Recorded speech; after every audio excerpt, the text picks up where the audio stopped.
Good afternoon and very warm welcome to everyone once again in our CNE. Myself Parlin Deepak, trained cardiac assistant matron in Mehta of Cardiology and Research Center. Today's topic of our CNE is essential nursing critical care skill. Nurses play a paramount role in critical areas. Critical care nurses provide the expert specialties care to the most severe ill or injured patient in intensive care unit. Nurses apply their knowledge, skill and experience to care of the various and changing needs of patient in critical care areas. So, now we would like to share some knowledge regarding essential nursing critical care skill. First of all, I would like to invite Ms. Rupal Parmar, Sister in charge with topic ICU protocol. Good morning all of you. Myself Rupal Parmar, working as a cardiac sister in charge in Mehta Institute of Cardiology and Research Center. Today my topic is ICU protocol. So first of all, I thanks to respected director sir, my superior and my all entire teams who give me this incredible opportunities to participate in this CNE. So let's start with the topic ICU protocol. So what is ICU? Why patient require admission in the ICU? So intensive care refers to the specialized treatment given to the patient who are actually unwell and require a critical medical care. An intensive care unit provides the critical care and life support for actually ill and injured patient. So ICU के अंदर हम कैसे patients को admit करते हैं कि जो patients को इमरजेंसी केयर की ज़रूर होती है, जो पेशेंट अनवेल होते हैं, जिसकी कंडीशन क्रिटिकल होती है, जिसको अर्जेंट इंटरवेंशन की ज़रूर होती है, ऐसे पेशेंट्स को हम आईसीयू में एडमिट करते हैं. So I have covered in this CNE admission criteria in ICU, initial assessment with the pain management, patient counseling, transfer, discharge criteria from ICU, storage of medication, narcotic drug protocol, infection control protocol and end of life care. So I am going to explain you one by one. So first of all, admission criteria in cardiac ICU. So ICU admission criteria are used to select the patient who are likely to benefit from the care in the ICU, and patient who meet any of the following criteria shall be admitted to the ICU. So the ICU admission decision is based on a several model utilizing prioritization model, diagnosis model and objective parameters. So first of all, I am going to explain you by prioritization model. So there are three priority 1, 2 and 3. In the first priority, there are a critically ill patient who are unstable, who require urgent treatment. All those patients are require admitting in the ICU, and the patient monitoring, they can't be provided outside of the ICU. In the second priority, the patient who require intensive cardiac care monitoring and may potentially need immediate intervention. In the third priority, the patient are maybe stable but still they require monitoring. So these all are the prioritization model. Now I am going to explain by diagnostics model. So what kind of diagnosis, which diagnosis patient require admission in the ICU? So there are a cardiac system. In the cardiac system, acute myocardial infarction with the complication, patient having a ST elevation MI with high troponin I level, all those patients are require admission in the ICU. Left ventricular dysfunction. So left ventricular dysfunction is due to dilation of the left ventricle. So patient having a breathing difficulty, shortness of breath, patient have a dyspnea. So all those patients are required admission in the ICU. Unstable valvular heart disease. Some patient having a valvular regurgitation, valvular stenosis. So they require urgent cardiac monitoring and intervention. So they require admission in the ICU. Cardiogenic shock, Then arrhythmias. Arrhythmia is a life-threatening condition if they not treat in a time. So arrhythmia like ventricular tachycardia, ventricular fibrillation, flutter, all those arrhythmias require urgent drug therapy as well as defibrillator therapy. Acute congestive heart failure with respiratory failure, all those patients are require admission in ICU. Then unstable angina, cardiac arrest. This is the life-threatening condition. We don't need to waste the time for this condition. We have to check the response, and then after we have to call for the help. If patient is not responding, just check the carotid pulse of the patient, and we don't need to waste the time more than 10 seconds, and then start ACLS as per 2020 guideline. Cardiac tamponade, aortic disease, and patient with the complete heart block. Pulmonary system, patient having a respiratory failure, respiratory arrest, all those patients require urgent ventilator support. Then pulmonary embolism with hemodynamic instability. By endocrine system, patient having a hypokalemia, hyperkalemia with arrhythmias, hypo or hyperglycemia, hypo or hypermagnesia with hemodynamic compromise or arrhythmias. And CNS system, patient having a severe stroke or coma, all those patients are require urgent admission in the ICU. By the cardiovascular thoracic surgery, post-operative patient require hemodynamic monitoring, ventilator support or extensive nursing care. Stuck valve patient also require admission in the ICU, and post-MI ventricular septal rupture patient also require a monitoring and urgent intervention in the ICU. Now I am going to explain objective parameters model. So by the objective parameters model, I am going to explain through the ECG. So we can detect myocardial infarction, ventricular tachycardia, ventricular fibrillation, complete heart block, sinus arrhythmias like tachycardia, bradycardia, all those conditions we can detect by the ECG. Now by echo. So by echo we can detect valve thrombosis, cardiac tamponade, left ventricular dysfunction, pericardial effusion. So in the valve thrombosis, when the patient had a surgery of the valve, and after post surgery patient's valve not working properly. So patients come in emergency department with the breathing difficulty, chest pain, and then we admit that patient in the ICU. After admission we do the fluoroscopy and then give a anticoagulant drug. Pericardial effusion, this is also one type of life-threatening condition, and in this condition by echo doctor detect it, and then after they do a pericardiosynthesis. By monitor we can check the pulses, it is a bradycardia, tachycardia, patient having a hypotension, hypertension or low saturation level, all those patients are require admission in the ICU. Now by laboratory values, some patients lab value are low or high, and all those patients require admission in the ICU, like a troponin I level. If a troponin I level is more than 34.2 with the chest pain and with the ST elevation MI, patient require admission in the ICU. CPKMB level, normal level is less than 25, but if patient level is more than 25, then they require admission in the ICU.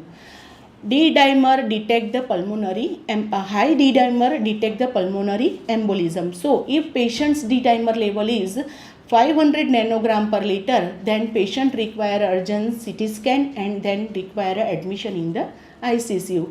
Serum potassium level is, if it is less than 3 milliequivalent per liter, or if it is a high, more than 7 milliequivalent per liter. Abnormally patient's hemoglobin is low, all those require admission in the ICU. Then physical findings. So patient having anuria, airway obstruction, continuous seizure, cyanosis. There are two types of cyanosis, peripheral cyanosis and central cyanosis. So all those patients are require admission in the ICU.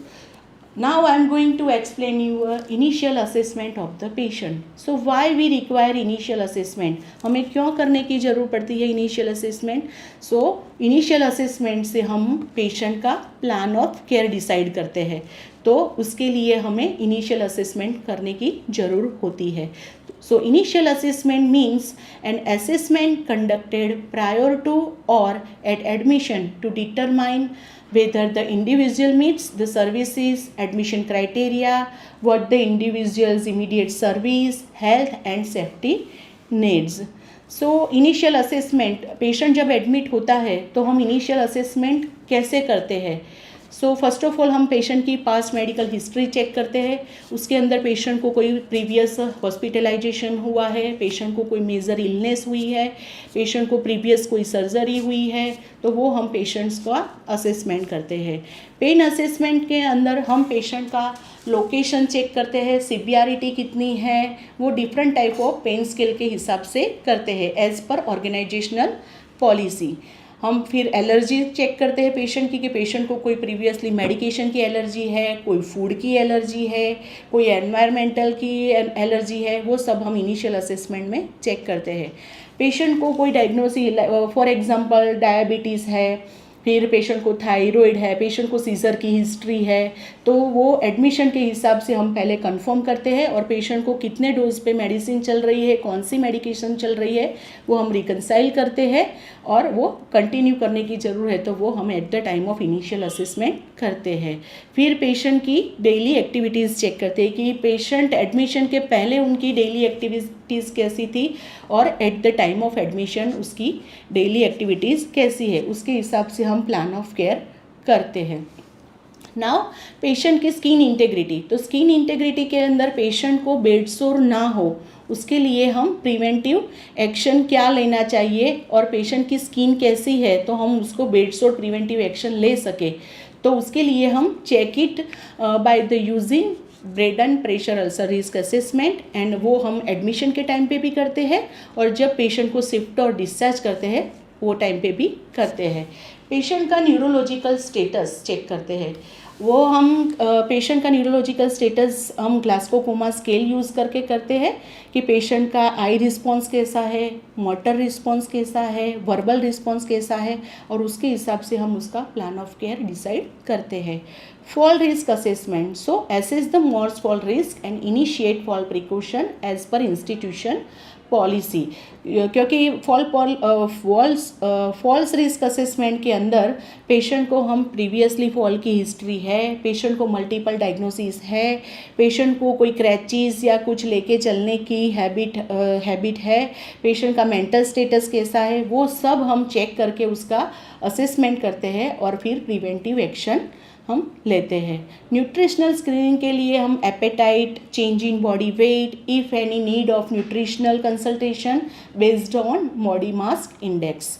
Vital sign check करते हैं, उसके अंदर temperature, heart rate, respiratory rate, blood pressure, pain level on the admission, और admission के time में patient का oxygen level कितना था वो भी हम इनिशियल असेसमेंट में असेस करते हैं. Now pain assessment. So pain is assessed at the time of admission. Reassessment of the pain is done daily by the doctor and nursing staff every 6 hourly. मगर जब पेशेंट हमें complain करता है कि मुझे पेन हो रहा है तो एवरी 2 hourly उसका रीअसेसमेंट होना चाहिए और एज पर डॉक्टर ऑर्डर उसका कंटिन्यू रिव्यू भी करना चाहिए. Now pain management. So there are two types for the pain management. There are pharmacological intervention and non-pharmacological intervention.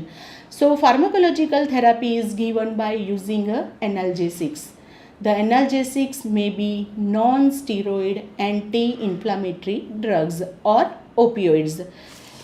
Non pharmacological management, patients को हम फिज़िकल एजेंट्स देते हैं like heat therapy, cold therapy, massage, exercise, immobilization, trans electrical nerve stimulation. Patient को psychological approach देते हैं, जैसे कि patient को हम साइकोलॉजिकल सपोर्ट देते हैं, relaxation, then music therapy, meditation, education.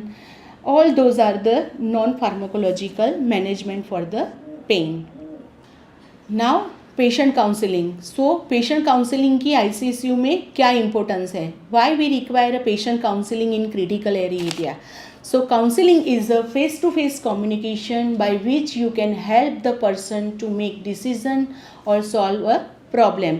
सो काउंसलिंग से पेशेंट्स को और पेशेंट के रिलेटिव्स को क्या क्या बेनिफिट्स हो सकते हैं? सो develop the working relation with the patient. Patient can be made involve in the better treatment and self care, can know the patient present condition, improve patient understanding about the disease. Now I am going to explain the discharge and transfer criteria from the ICCU. So when doctor give orders that patient need to shift or discharge from the ICCU, so written order must be required. Now what are the protocol, what are the criteria for shifting from the ICCU or discharge from the ICCU? So patient's hemodynamic parameters, pulse rate normal or should be a controlled, BP normal or should be a controlled, respiratory parameters में respiratory rate patient का normal होना चाहिए या control होना चाहिए. If patient having a history of intubation, so after extubation patient का ABG analysis stable होना चाहिए. पेशेंट की एयरवे पेटेंसी गुड होनी चाहिए. अगर पेशेंट को एरिथमियास की हिस्ट्री है तो arrhythmia should be a control.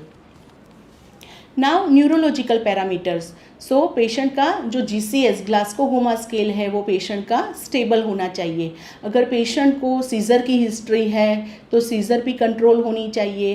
Patient को ट्रेक्योस्टोमी है और हम ट्रेक्योस्टोमी के साथ पेशेंट को डिस्चार्ज कर रहे हैं, so no longer require suctioning. और अगर पेशेंट को ट्रेक्योस्टोमी के साथ शिफ्ट करते हैं या डिस्चार्ज करते हैं तो no longer require monitoring. The status of the patient who admitted to an ICU should be revised continuously to identify patient who may no longer need ICU care. Patient का doctors के return orders चाहिए discharge और transfer के लिए. Patient की जो main chief complaint थी, for example patient ICU में एडमिशन हुआ है मायोकार्डियल इन्फेक्शन के लिए, तो पेशेंट का जो एसटी एलिवेशन एमआई था वो रिजॉल्व होना चाहिए. पेशेंट हीमोडाइनेमिकली स्टेबल होना चाहिए. पेशेंट का ईसीजी स्टेबल होना चाहिए. तब हम पेशेंट को आईसीयू से अदर डिपार्टमेंट में ट्रांसफ़र या डिस्चार्ज कर सकते हैं. पेशेंट को मैकेनिकल वेंटिलेशन की रिक्वायर नहीं होनी चाहिए. पेशेंट के हीमोडाइनेमिक पैरामीटर स्टेबल होने चाहिए. पेशेंट का respiratory status and air patency should be a stable. Patient को ऑक्सीजन की रिक्वायरमेंट मोर देन 60% नहीं होनी चाहिए. Intravenous inotropic and vasopressin support and vasodilators are no longer necessary. Cardiac dysrhythmia should be controlled. Neurological stability with control of seizure and patient with the tracheostomy who no longer require a frequent suctioning. Now I am going to explain you storage of medication in ICCU. So medication are stored in clean, safe and secure environment. High risk medication list must be defined to prevent the medication error. High risk medication including look-alike, sound-alike medication and different concentration of the some medication are store in the separate cupboard as per organisation policy. उसको हमें separate रखने की इसीलिए ज़रूरत पड़ती है कि look like medication जो होती है वो देखने में सेम होती है, sound like medication sound wise same होती है, तो मेडिकेशन एरर होने के चांसेस बढ़ जाते हैं. सो वो मेडिकेशन एरर को प्रिवेंट करने के लिए उसको सेपरेट कपबोर्ड के अंदर रखना पड़ता है. The list of emergency medication is defined and store uniformly. Emergency medication are available all the time and are replaced promptly when used. Emergency medication available all the time होनी चाहिए क्योंकि ICCU is the emergency department and we don't know when emergency occur. So emergency medication are available all the time and medication are protected from loss or theft throughout the ICCU. Maintain all stock with the first expiry first out. Medicine are stored in the rack system and stock or level is maintained as per a fast moving, slow moving and non moving protocol. The medication that require a cooling is kept in a refrigerator after maintaining a temperature of 2 to 8 centigrade. Lassa medication. So look-alike and sound-like medication are stored separately to prevent the medication error. Double check prior to administration to prevent the medication error. High risk medication को हमें अलग compartment में रखना होता है. उसको हम जब देते हैं तो डबल कंफर्म करना होता है, क्योंकि हाई रिस्क मेडिकेशन जो एरर में हम देते हैं तो पेशेंट को रिस्क रहने के चांस रहते हैं और मे बी पेशेंट का डेथ भी हो सकता है. हाई अलर्ट मेडिकेशन हम किसे कहते हैं? तो high risk medication, then narcotic drug, look-alike medication, sound-like medication and high concentration medication all are a high alert medication. Near expiry का प्रोटोकॉल क्या है? So near expiry drug shall be sent back to the pharmacy as per the organization policy. Narcotic drug protocol. So storage. All narcotic and psychotic drug are kept in a double lock and key under the supervision of the nominated person. Narcotic drug always 2 lock होने चाहिए. एक की अलग person के पास होती है और second की डिफरेंट पर्सन के पास होती है. दोनों की एक पर्सन के पास नहीं रखनी चाहिए as per the protocol. Other than narcotic drug, no item are permitted to be store in the narcotic drug cupboard. All records are maintained in the bound register and written in indelible ink in chronological order. Discard process of the narcotic drug. Any disposal of unused narcotic drugs will be done in front of witness and documentation done in a narcotic drug book. Post administration accountability. Empty ampoules should be collected and returned to pharmacy department and balance stock checked by dispensing pharmacist after entry in the empty register during each indent. Infection control protocol in ICCU. Why we require infection control? तो जब patient ICCU में आता है तो हमें infection control protocol maintain करना पड़ता है और वो हम ईच एंड एवरी पेशेंट्स के अंदर हम वो प्रोटोकॉल मेंटेन करना पड़ता है. अदरवाइज पेशेंट्स को हॉस्पिटल एक्वायर्ड इन्फेक्शन होने के चांसेस बढ़ जाते हैं. So standard precaution are the minimum infection prevention practice that apply to the all patient care. So in the standard precaution, first of all, hand hygiene, PPE, prevention of needle stick and sharp injury, safe injection practice, respiratory hygiene and cough etiquette, environmental cleaning, biomedical waste. Standard precaution requirement. तो hand hygiene की requirement कब कब होती है? तो hand washing while entering work place, जब हम patient हमारे हाथ जब विजिबली सॉइल और डर्टी होते हैं, कंटामिनेटेड विद द ब्लड और body fluid, secretion and excretion, before living any work place. And अगर हम कोई स्टराइल प्रोसीजर करवाते हैं एंड तो वो टाइम पे हमें हैंड हाइजीन की ज़रूर होती है. Then when we are doing a hand rubbing, so before having a direct contact with patient, before entering and leaving isolation room, before taking care of a patient, before performing any invasive procedure, before contact with different patients and after having a direct contact with the patients and patient's skin. 7 step for the hand hygiene. This is the universal precaution: palm to palm, back of palm, palm to palm, finger interlaced, finger interlocked, rotational rubbing of thumb, rotational rubbing of finger and rotational rubbing of wrist. 5 movement of hand hygiene. हमें ये movement कब करनी होती है? तो before touching a patient, before any aseptic procedure, after touching patient, after blood body fluid exposure and after touching patient surrounding. Gloves. Gloves do not replace the requirement of good hand hygiene. Gloves should be worn when there may be exposed to blood, body fluid, secretion or excretion and when handling the contaminated equipment. Gloves should also be worn when patient require a transmission based precautions. And जब हम gloves को remove करते हैं तो after remove gloves हमें उसको अच्छी तरह से डिस्कार्ड करना पड़ता है as per a biomedical waste protocol. And hand hygiene should be decontaminated following the removal of gloves. In the PPE, facial protection, wear eye protection for the potential splash or spray of blood, respiratory secretion or other body fluid. Gown should be wear to protect the skin and clothing during the procedure or activities where contact with the blood or body fluid is anticipated. Used gown should be discarded immediately after the use. Hand should be always be contaminated after the removal of gown. Prevention of needle stick and sharp injury. So, safe injection practice. What is the slogan for the safe injection practice? So, one needle, one syringe and one time. Now, what we have to do after the needle stick injury or sharp injury? So, first of all, we should remove the gloves, then allow it to bleed. Wash hands or wash the exposed area, and then cover it with the bandage and report to the infection control department. What we don't need to do after the exposure?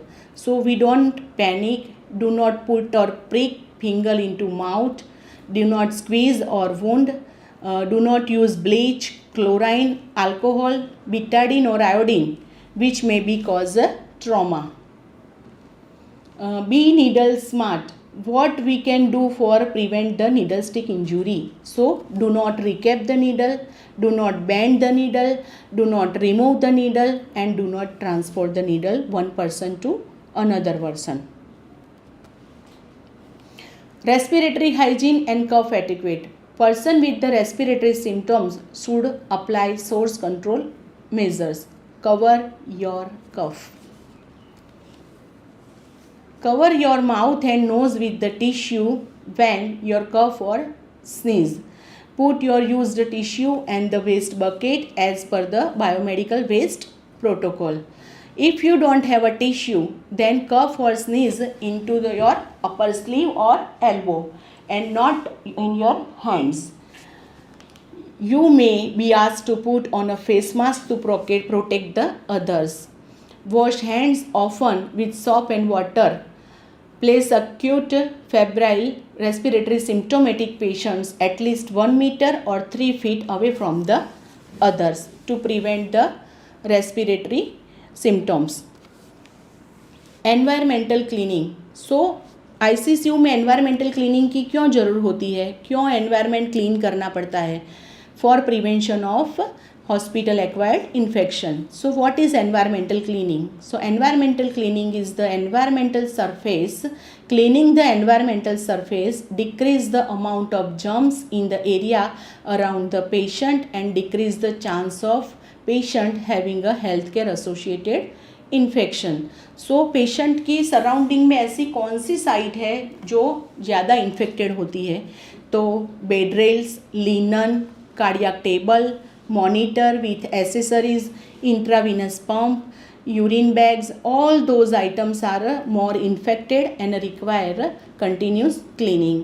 So there are two types of water based disinfectant and alcohol based disinfection, and we are using those both disinfectant for the environmental cleaning. Biomedical waste. So biomedical waste or hospital waste is any kind of waste containing infectious material. So biomedical waste का जो segregation होता है वो biomedical waste management की guideline के हिसाब से होना चाहिए. उसके अंदर कोई भी अदर काइंड का वेस्ट हमें मिक्स नहीं करना चाहिए. It should be separated and segregated at the point of generation before the transport, and container should be a label according to the schedule. So हम बायोमेडिकल वेस्ट का segregation कैसे करते हैं? तो yellow bag infectious non plastic waste, उसके अंदर हम dressing materials, blood stain cloth, blood stain bedsheet, plaster cast, body part, used blood bags and blood component bags को हम उसके अंदर डिस्कार्ड करते हैं as per biomedical waste guideline.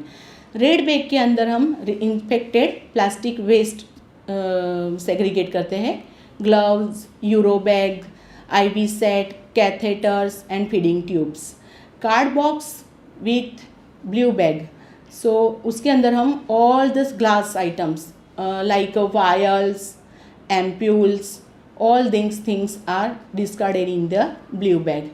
White puncture proof container, so white puncture proof container के अंदर हम all sharp items like needle, stillet, knife, all those things हम white puncture proof container के अंदर segregate करते हैं। Now end of life, what is end of life? Why what is end of life? The final stage of the life when death is imminent, unpredictable, may last minute, hours or week. Patient is not death but near to death.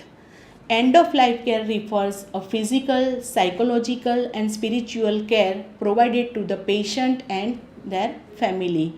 Care address issue related to death and dying. So why we require end of life care? So prevent to relative suffering, provide comfort and support to the patient, maintain human dignity, respect patient's wishes and desire, improve quality of life and provide emotional support. End of life care helps all those with advanced, progressive and incurable illness to live as well as possible until they die. It enables the supportive and palliative care needs of both patient and family to be identified and met throughout the last phase of life. Sensitive addressing such as a issue as a autopsy and organ donation, respecting the patient's value, religion and cultural preference, and involve the patient and family in all aspects of the care.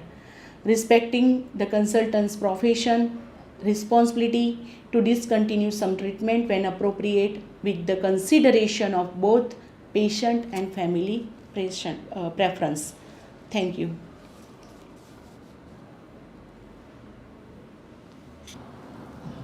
Thank you, Ms. Rupal. Now I would like to welcome Ms. Raksha Patel with the topic Systemic Approach for Handling Cardiac Emergencies. Good afternoon all of you. I am Raksha Javal Patel.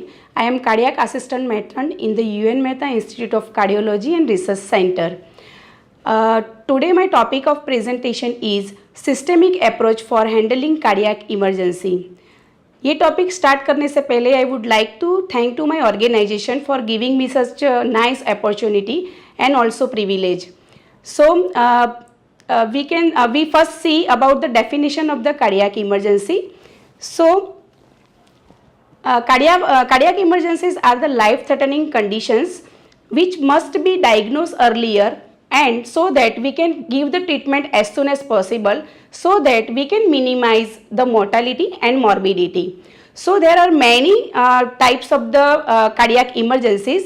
Here we discuss about the three cardiac emergencies: myocardial infarction, cardiac tamponade and aortic aneurysm. So one by one we discuss about. First we discuss about the myocardial infarction. So what is the definition of the myocardial infarction? Myocardial infarction commonly known as heart attack, and it occurs when the decreased blood flow to the coronary artery or the stoppage of the blood flow to the coronary artery, so that myocardium cannot get enough oxygenation and the blood, so that the myocardium become necrose and it will become infarcted. So it is called myocardial infarction. एक example देना चाहूँगी कि अगर हमारे घर में जो होता है पाइपलाइन एंड टैप होता है, तो वो पाइपलाइन में अगर डस्ट भर जाता है तो क्या होता है, जो नल है उसमें से पानी कम आ जाएगा, और अगर ये डस्ट ज़्यादा ही भर जाता है तो नल में से पानी आएगा ही नहीं, तो फिर वो जो नल है वो पड़ा पड़ा क्या करेगा, वो काम में नहीं आएगा. तो दिस इज जो ये है एग्जाम्पल, ऐसा ही हमारे हार्ट में होता है. जो कॉर्नरी आर्टरी होती है वहाँ पे blood circulation due to the stop blockage वो ब्लड सर्कुलेशन नहीं हो पा रहा है, इसके लिए मायोकार्डियम को भी नहीं मिलेगा, तो वहाँ पे नेक्रोस होगा एंड इन्फेक्शन होगा.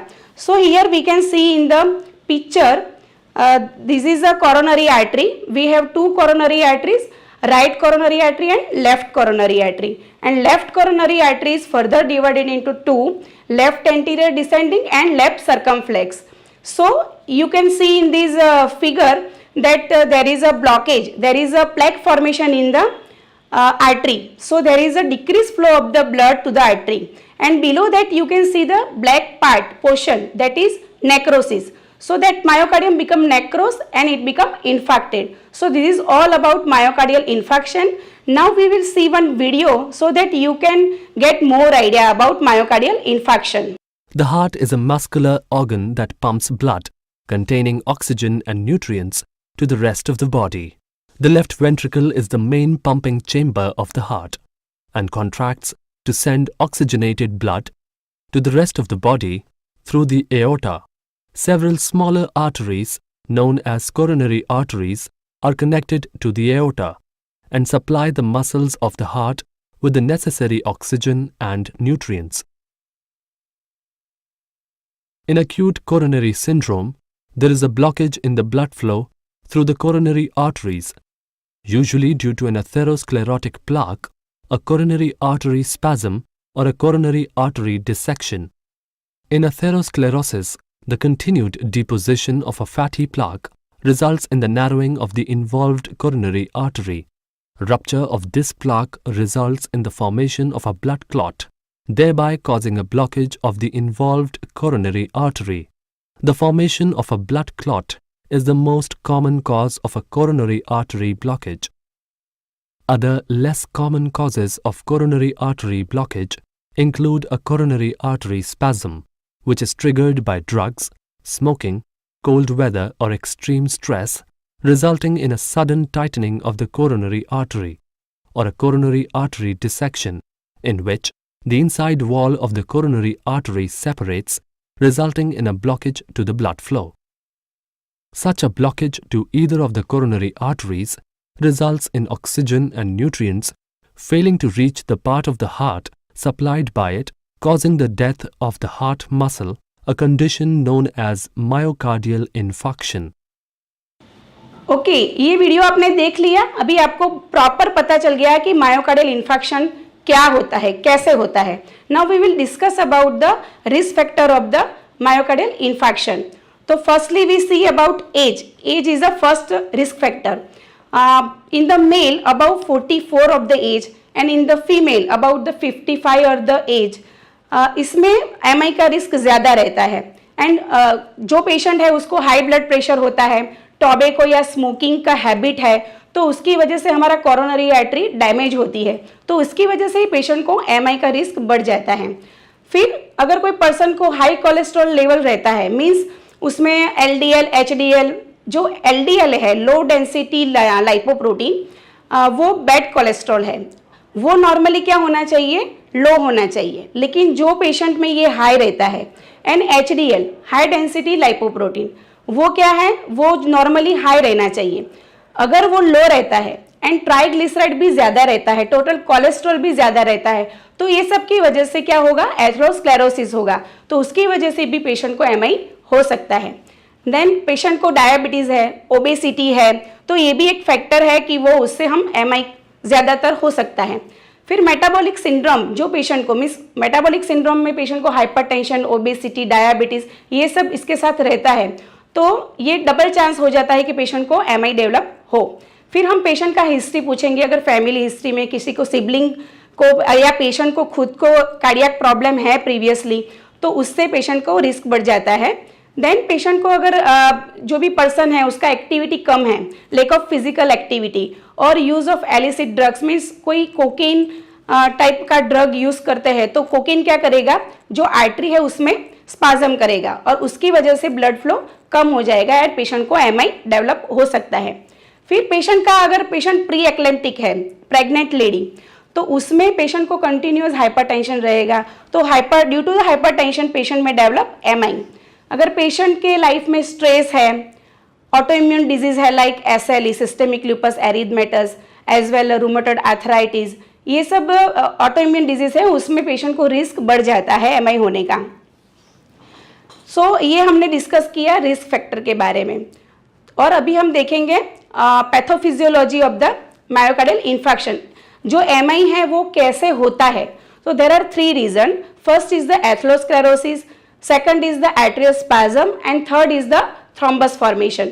तो उसमें क्या होगा, ये अगर किसी भी रीजन से ये कुछ होगा तो ऑब्स्ट्रक्शन या ऑक्लूजन ऑफ दैट आर्टरी होगा, ब्लड फ्लो कम हो जाएगा, तो पेशेंट में डेवलप इस्केमिया एंड देन उसकी वजह से पेशेंट को हाइपोक्सिया होगा एंड रिड्यूस ऑक्सीजन डिमांड होगा एंड इसकी वजह से थ्रोम्बोलाइसिस होगा एंड थ्रोम्बस फॉर्मेशन होगा।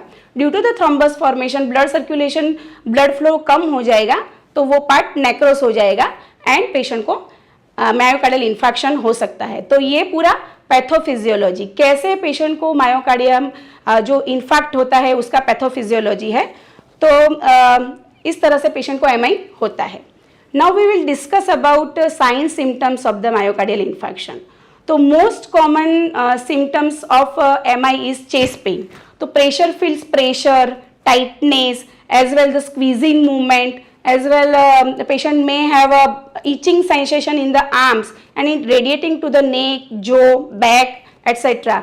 And if the patient having a inferior wall MI, अगर patient को inferior wall MI है, RCA block है शायद, तो patient कौन सा सिम्टम शो करेगा? तो पेशेंट को नोसिया, एब्डोमिनल डिस्कम्फर्ट, उसको हार्ट बर्न हो सकता है, एब्डोमिनल पेन हो सकता है। तो ऐसे सब पेशेंट को सिम्टम्स होंगे अगर पेशेंट का इंफीरियर वॉल एमआई होता है तो। फिर इसके साथ पेशेंट को शॉर्टनेस ऑफ ब्रीथ, डिस्निया होगा, कोल्ड स्वेट होगा, फिर पेशेंट इजीली फटीग हो जाएगा एंड लाइट हेडेडनेस, क्योंकि पेशेंट को ऑक्सीजन प्रॉपर मिलेगा नहीं, that's why patient is having light headedness and sudden dizziness. So these are the common symptoms of the MI. This is the most important part of MI, how to assess and how to diagnose the patient. So first of all we have to take the family history, patient history. तो जैसे ही patient हमारे पास emergency में आता है MI का, तो first of all हम क्या करेंगे, उनका हिस्ट्री असेसमेंट करेंगे। तो पेशेंट का हिस्ट्री में हम पेशेंट को पूछेंगे कि उनको पहले कभी कार्डियक डिजीज हुआ है कि नहीं, पेशेंट का पेरेंट्स को या किसी सिबलिंग को हार्ट डिजीज है कि नहीं, या फिर पेशेंट कोई टॉबैको चूइंग या स्मोकिंग का उसको हैबिट है, कोई स्ट्रेस है, कोई ऑटो इम्यून डिजीज है, और जो पेन है वो कितने एक्सटेंट तक, मीन्स कब से वो ऑनसेट हुआ है एंड कैसा वाला पेन है पेशेंट को। मैंने जैसे आपको पहले बोला कि ऐसा चेस्ट पेन हो सकता है, तो उसमें से कौन से कैरेक्टर का पेशेंट को पेन है वो सब हम पेशेंट की हिस्ट्री में पूछेंगे, तो हमको पहले ही पता चल जाएगा कि पेशेंट को एमआई का सिम्टम्स में भी पेशेंट इज हैविंग एमआई। फिर हम क्या करेंगे, पेशेंट का ईसीजी लेंगे। तो ईसीजी में हमको क्या पता चलेगा, पेशेंट का एसटी एलिवेशंस। तो एसटी एलिवेशंस अगर होगा तो पेशेंट को इस्केमिया हो सकता है। अगर पेशेंट का जो टी वेव है वो जो इन्वर्टेड होगा या पीक पे होगा, तो वो क्या शो करता है कि कार्डियक जो सेल है वो डैमेज हुआ है। एंड अगर development of the Q wave, हमको क्यू वेव दिखता है, तो वो क्या सजेस्ट करेगा कि पेशेंट को नेक्रोसिस है। तो इस तरह से ईसीजी चेंजेस अगर देखेंगे हम, तो हमको पता चल जाएगा कि पेशेंट हैव एमआई। फिर हम पेशेंट का एडवाइस करेंगे कार्डियक एंजाइम्स, को एंजाइम्स, आइसो एंजाइम्स। जो कार्डियक एंजाइम्स है उसमें CPK MB, creatinine phosphokinase MB, वो करवाएंगे। तो वो क्या कर, पेशेंट जैसे ही आता है हमारे पास सीपीके एमबी ट्रोपोनिन आई करवाएंगे। तो सीपीके एमबी में से वो जब भी पेशेंट एमआई के बाद आता है तो वो 4 to 8 आवर्स में एलिवेट दिखेगा एंड वो पिक पे चला जाएगा 12 to 20 आवर्स में, एंड वो comes with in normal limit up to 48 to 72 hours. तो इससे भी हमको पता चलेगा, ट्रोपोनिन आई से भी पता चलेगा, ये सब हमारा कार्डियक जो मसल्स है वो जो डैमेज हुआ है उससे रिलीज होता है। तो ट्रोपोनिन आई भी 4 to 6 आवर्स में एलिवेट होगा एंड 14 to 18 आवर्स में वो पिक पे चला जाएगा एंड ये नॉर्मल लिमिट में आ जाता है 6 to 7 डेज पे। ऐसे ही हम देखेंगे मायोग्लोबिन। तो मायोग्लोबिन क्या है, वो एक हीम प्रोटीन है, लो मोलिकुलर प्रोटीन है। तो वो भी कार्डियक जो मसल डैमेज होता है उससे रिलीज होता है। तो with in 2 hour after the MI ये रिलीज हो जाएगा और 3 to 15 डेज में ये नॉर्मल लिमिट में आ जाएगा। तो मायोग्लोबिन भी हम करवा सकते हैं पेशेंट का। फिर इलेक्ट्रोलाइट्स इम्बैलेंस हो सकता है सोडियम पोटेशियम का, तो वो भी हमको देखना चाहिए और करेक्ट करना चाहिए। WBC करवाएंगे, ESR करवाएंगे। तो it is increase on the day of second day of the MI. Due to the inflammation. फिर हम पेशेंट का सजेस्ट करेंगे एबीजी, तो एट्रियल ब्लड गैस एनालिसिस। तो एबीजी अगर पेशेंट एमआई में है तो पेशेंट एसिडोसिस में होगा, तो हम पीएच देखेंगे, पीसीओ2 देखेंगे, पीओ2 देखेंगे और इसकी तरह से हम एबीजी करेक्शन करेंगे तो पेशेंट अच्छी तरह से ट्रीट होगा। फिर हम हिस्ट्री लेंगे लिपिड्स की, पेशेंट को पहले का रिपोर्ट्स देखेंगे कि पेशेंट का लिपिड ज़्यादा रहता है कि नहीं, और अभी के रिपोर्ट भी देखेंगे तो उसमें पता चलेगा कि पेशेंट का एचडीएल लेवल क्या है, एलडीएल क्या है, वीएलडीएल, टोटल कोलेस्ट्रॉल, ट्राइग्लिसराइड, ये सब कितना है। अगर हाई रहता है और पेशेंट को प्रीवियस हिस्ट्री भी है तो पेशेंट को एथेरोस्क्लेरोसिस हो सकता था और उसके लिए पेशेंट को एमआई हो सकता है, ऐसा हम जज कर सकते हैं। फिर पेशेंट को हम इकोकार्डियोग्राम, मोस्ट इंपॉर्टेंट, पेशेंट अगर जैसे ही हमारे पास आता है तो उसका हम इको भी करेंगे ईसीजी के साथ। तो इको में हमको क्या पता चलेगा कि पेशेंट का जो वॉल मोशन है वो प्रॉपर हुआ है कि नहीं, हाइपोकाइनेसिया है कि नहीं, कौन सी वॉल का जो डैमेज हुई है वो पता चलेगा, फिर जो वाल का फंक्शन पता चलेगा, इजेक्शन फ्रैक्शन पता चलेगा, तो ये बहुत इंपॉर्टेंट है। फिर अगर डॉक्टर बोलते हैं, एडवाइस करते हैं थैलियम स्कैन के लिए, न्यूक्लियर इमेजिंग स्टडी करवा सकते हैं हम, तो जो थैलियम स्कैन करवाएंगे तो उससे भी हमको पेशेंट का जो कोरोनरी आर्टरी में ब्लड फ्लो, जो कार्डियक सेल है उस कितना डैमेज हुआ है, उसमें भी हमको वॉल का मोशन पता चलेगा। एज वेल पेशेंट कितना एक्सटेंट तक इंजरी हुआ है, वो प्रीवियस एमआई है कि एक्यूट एमआई है, वो सब हमको थैलियम स्कैन से पता चलेगा। फिर ये जो कोरोनरी एंजियोग्राफी है वो बहुत इंपॉर्टेंट है। Coronary angiography is a invasive procedure. So we introduce one catheter through the radial artery or the femoral artery and we just inject the dye and we visualize the coronary artery. जो coronary artery में कहीं पे भी block है तो वो हमको coronary angiography से पता चल जाएगा, और कौन से वॉल का एमआई है, कौन सी कोरोनरी ब्लॉक है, उससे हमको कौन सी वॉल का एमआई है वो भी पता चल जाएगा, तो फर्दर ट्रीटमेंट करने को हमको पता चलेगा। तो कोरोनरी एंजियोग्राफी एडवाइजेबल होता है एमआई पेशेंट में। फिर हम मैग्नेटिक रिसोनेंस इमेजिंग मीन्स एमआरआई करवाएंगे, तो एमआरआई से भी हमको पेशेंट का जो वॉल का मूवमेंट है, वाल्वुलर फंक्शन है, फिर उनमें क्लॉट फॉर्मेशन हुआ है कि नहीं, वो सब पेशेंट में देख सकते हैं। सो ये जो पेशेंट हमारे पास आता है तो हम अच्छी तरह से अगर असेसमेंट कर दे, रैपिड असेसमेंट कर दे एंड डायग्नोस कर दे तो हम उसका ट्रीटमेंट इनिशिएट कर सकते हैं। नाउ डॉक्टर तो बोलते हैं हमको मेडिकल जो भी ट्रीटमेंट देना है उसके हिसाब से हम कर देंगे, लेकिन मोस्ट इम्पॉर्टेंट थिंग नर्स क्या करेगी। तो नर्स क्या कर, नर्स को क्या करना है, एमआई के पेशेंट अगर आता है तो there is mnemonic BOOMAR, BOOMAR, तो B stands for bed rest. तो जैसे ही पेशेंट हमारे पास कैजुअलिटी में, इमरजेंसी डिपार्टमेंट या आईसीयू में आता है तो पेशेंट को हम कंफर्टेबल पोजीशन दे देंगे, पेशेंट को 30 to 40 डिग्री हेड अप कर देंगे और पेशेंट को मोबिलाइज नहीं करेंगे। उसका ऑल नीड्स, एलिमिनेशन, न्यूट्रिशन, सब नीड पेशेंट को बेड पे ही प्रोवाइड करेंगे। सो वो नर्सिस को ध्यान रखना है कि पेशेंट एमआई के साथ आया है तो उसको फुल्ली बेड रेस्ट देंगे, उसको मोबिलाइज नहीं करेंगे। फिर O stands for the oxygen therapy. तो सबसे पहले हम वाइटल्स लेंगे पेशेंट के, SpO2 देखेंगे, SpO2 अगर 94 से कम है सैचुरेशन तो हम उसको ऑक्सीजन प्रोवाइड करेंगे थ्रू द नेजल प्रोंग और द O2 मास्क और द रिजर्वायर बैग और द पेशेंट में ऑन द बाईपैप, और पेशेंट SOS हमको इंट्यूबेशन भी करना पड़ेगा क्योंकि अगर सैचुरेशन कम है, पेशेंट को ऑक्सीजन ज़्यादा नहीं मिल रहा है तो हमको उनको इंट्यूबेट भी करना पड़ेगा। तो पूरा प्रिपरेशन हमको स्टैंड बाय रखना है कि पेशेंट कभी भी इंट्यूबेट हो सकता है। फिर another O is stands for the opioid, analgesic है ये, तो उसमें हम डॉक्टर एडवाइस करते हैं हमको इंजेक्शन मॉर्फिन देने के लिए। तो इंजेक्शन मॉर्फिन का डोज हम 2 to 4 mg as per doctor advice, जितने फ्रिक्वेंटली वो डॉक्टर बोलते हैं ऐसे हम एडमिनिस्टर करते हैं। और ड्यूरिंग एडमिनिस्ट्रेशन हमको पेशेंट का वाइटल्स और पेशेंट को वॉच आउट करना है, मॉनिटर करना है, और वो जब भी देते हैं तब डबल क्रॉस वेरिफिकेशन करना है, अंडर डॉक्टर ऑब्जर्वेशन हमको ये थेरापी देनी है। एज वेल हमको मोस्टली वॉच करना है कि पेशेंट रेस्पिरेटरी डिप्रेशन में ना चला जाए। तो पेशेंट का ब्रीदिंग पैटर्न हम चेक करते रहेंगे during the morphine administration. Then aim for the monitoring of vital signs and other blood work. Means जैसे मैंने पहले बोला आपको कि पहले पेशेंट का वाइटल्स ले लेंगे, तो उनमें ईसीजी रिदम देखेंगे, पल्स रेट देखेंगे, रेस्पिरेटरी रेट देखेंगे, SpO2 देखेंगे, ब्लड प्रेशर देखेंगे, ये सब हम उनका मॉनिटर करेंगे। एज वेल हम ब्लड वर्क करवाएंगे, पहले मैंने आपको बोला ऐसे ही हम उनका troponin I and CPK-MB, ABG, electrolytes, ESR, WBC। अगर पेशेंट को हम एंजियोग्राफी में लेना है, अगर पेशेंट विलिंग है, पेशेंट को समझाया, काउंसलिंग किया, अगर वो रेडी है तो उसके लिए हम HIV, HbA1c, क्रिएटिनिन वो सब ब्लड वर्क करवाएंगे। तो एज अ नर्स हमको पता होना चाहिए कि पेशेंट MI के साथ आया है तो हमको क्या क्या ब्लड इन्वेस्टिगेशन साइन करना है।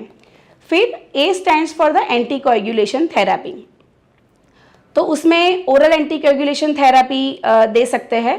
तो पेशेंट का हिस्ट्री लेंगे, अगर पेशेंट कोई प्रीवियस हॉस्पिटल से दूसरी हॉस्पिटल में आया है तो वहाँ पे हम पूछेंगे पेशेंट को कि पहले कोई ऐसा एंटीकोएगुलेशन थेरापी लिया है कि नहीं। अगर नहीं लिया है तो मोस्टली डॉक्टर एडवाइस करता है tablet Ecosprin 150 mg, tablet clopidogrel 300 mg and tablet atorvastatin 80 mg। तो ये जब भी पेशेंट आता है हम लोड करेंगे पेशेंट को। एंड अगर डॉक्टर एडवाइस करते हैं तो उनको IV एंटीकोएगुलेशन थेरापी भी हम दे सकते हैं, लाइक हिपेरिन। तो हिपेरिन भी क्या है, हमारा हाई रिस्क मेडिकेशन है, तो वो एडमिनिस्टर करते हैं तो भी हमको ड्यूअल चेक करना है and under observation of doctor वो देना है। So now last one is R means reduce clot size. तो हम जो भी क्लॉट हुआ है, फॉर्मेशन हुआ है, उसको कैसे रिड्यूस करते हैं, कैसे थ्रोम्बोलाइज करेंगे। तो there are 2 ways. First we go for the PAMI. So what is PAMI? PAMI means primary angioplasty in myocardial infarction. Means जैसे ही पेशेंट हमारे पास आता है उनको काउंसलिंग करेंगे, मैंने बोला आपको पहले कि एंजियोग्राफी के लिए समझाएंगे, और ड्यूरिंग एंजियोग्राफी अगर पेशेंट को ब्लॉक है कोई कॉर्नरी आर्टरी तो वहाँ पे ही हम patient on table he patient को हम स्टेंटिंग कर देंगे और ब्लड फ्लो को रिलीज कर देंगे और पेशेंट का चेस्ट पेन भी कम हो जाएगा। तो इसके लिए हम उनका रिस्क अल्टरनेटिव सब पेशेंट को काउंसलिंग करेंगे। अगर पेशेंट विलिंग है पामी के लिए तो हम पेशेंट को पूरा प्रिपरेशन करेंगे। We keep the patient NBM and consent and shaving करेंगे। एज वेल पेशेंट को जब हम during transfer of the patient to the cath lab तो we shift the patient with the monitor with the doctor and sister with the safety. So this is all about the PAMI management. अभी patient अगर willing नहीं है पामी के लिए तो क्या करेंगे, तो पेशेंट को हम थ्रोम्बोलाइटिक एजेंट एडमिनिस्टर कर सकते हैं, like injection streptokinase, injection urokinase, reteplase etcetera. तो ये सब अगर थ्रोम्बोलाइटिक एजेंट हमको पेशेंट को एडमिनिस्टर करना है तो उनका भी हमको पहले एज अ नर्स हिस्ट्री लेना है। क्या हिस्ट्री लेंगे कि पेशेंट को ये इंजेक्शन पहले कब लिया है कि नहीं, अगर लिया है तो कितने टाइम पे लिया है।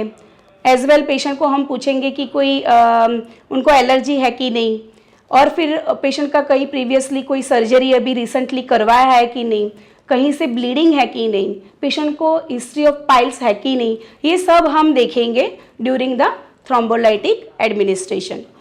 Before that then during the thrombolytic administration हम पेशेंट का continuously ECG rhythm as well patient का वाइटल्स वो सब चेक करते रहेंगे एंड पेशेंट को कोई रिएक्शन ना हो वो भी देखेंगे। And after the administration of this agent we have to watch for the ECG। तो आफ्टर 1 hour हम ECG लेंगे, पर पामी के बाद भी हम 1 hour के बाद ECG लेंगे। तो ये जो ECG लेंगे वो हम कंपेयर करेंगे प्रीवियस ECG से कि पेशेंट को कितना ST एलिवेशन डाउन हुआ है या वो सब जो चेंजेस पहले था वो रिलीज हुआ है कि नहीं, वो और पेशेंट को चेस्ट पेन भी कम हुआ है कि नहीं, जो भी सिम्टम के साथ पेशेंट आया था वो कम हुआ है कि नहीं वो देखेंगे। सो ये पूरा मैनेजमेंट अगर हम अच्छी तरह से ऑन टाइम करेंगे तो हम पेशेंट को अच्छी तरह से घर पे भेज सकते हैं। तो अभी पेशेंट अच्छी तरह से घर पे जाए और घर पे ये क्या फॉलो करना है वो इंस्ट्रक्शन हम प्रॉपर देंगे तो पेशेंट वापस वही सिम्टम के साथ नहीं आ सकता है। तो पेशेंट को क्या एडवाइस करेंगे, discharge advice, low fat diet लेना है, पेशेंट को लो सॉल्ट डाइट लेना है। फिर अगर पेशेंट को कभी भी अगर पेशेंट में have a pain so nitroglycerin कैसे लेनी है, सबलिंगुअली लेनी है तो वो भी हम उनको समझाएंगे। माइल्ड एक्सरसाइज पेशेंट कर सकता है। फिर जो भी मेडिकेशन हमने जो डिस्चार्ज कार्ड में लिखी है, डॉक्टर ने जो भी एडवाइस की है, तो वो कैसे लेनी है, कितने टाइम पे लेनी है, वो स्किप नहीं करनी है, वो सब हमको ड्यूरिंग डिस्चार्ज समझाना है। फिर हम उनको मोटिवेट करेंगे लाइफस्टाइल चेंजेस के लिए, तो उसमें स्मोकिंग या टोबैको का हैबिट है पेशेंट को तो वो बंद करने के लिए बोलेंगे। फिर उनका ब्लड प्रेशर जो है कंट्रोल में रखना है, स्ट्रेस मैनेजमेंट करना है, पेशेंट को बोलना है कि योगा मेडिटेशन करे। And most important thing is patient को कब फॉलोअप में आना है वो समझाना है, क्योंकि अगर वंस हमने ट्रीट कर दिया पेशेंट को, फिर पेशेंट फॉलोअप में नहीं आएगा तो हमको भी पता नहीं चलेगा और पेशेंट भी उसको इजीली लेगा। तो ये पूरा it is all about myocardial infection. Now we will discuss about the cardiac tamponade. So what is cardiac tamponade? Cardiac tamponade में क्या होता है, there is a large amount of the fluid, blood और pus collection in the pericardial sac. और वो क्या करेगा, तो it puts pressure on the heart and so that वो वेंट्रिकल है हमारा वो can not pump effectively. So this is called as cardiac tamponade. अभी ये पेरिकार्डियल सैक क्या है, तो ये outer covering of the heart है। तो उसमें दो लेयर होते हैं, parietal layer and visceral layer. जो पराइटल लेयर है वो आउटर लेयर है एंड विसरल लेयर है वो इनर लेयर है। तो ये जो दो लेयर है उसमें 20 to 30 ml of fluid run करता है। क्यों रन करता है, क्यों ये जो वेंट्रिकल है वो जो जब भी वो पंप होगा तो वो जो लेयर है उसमें फ्रिक्शन ना हो, इसके लिए ये फ्लूइड नॉर्मली रहता है। अगर कोई रीज़न से ये फ्लूइड ज़्यादा ही बढ़ जाता है तो वो क्या करेगा, वेंट्रिकल पे प्रेशर बनाएगा और वो पंप बराबर कर पाएगा नहीं। So this is called as cardiac tamponade. Now we will see one video for the cardiac tamponade. What is the definition, real definition you can know from this video.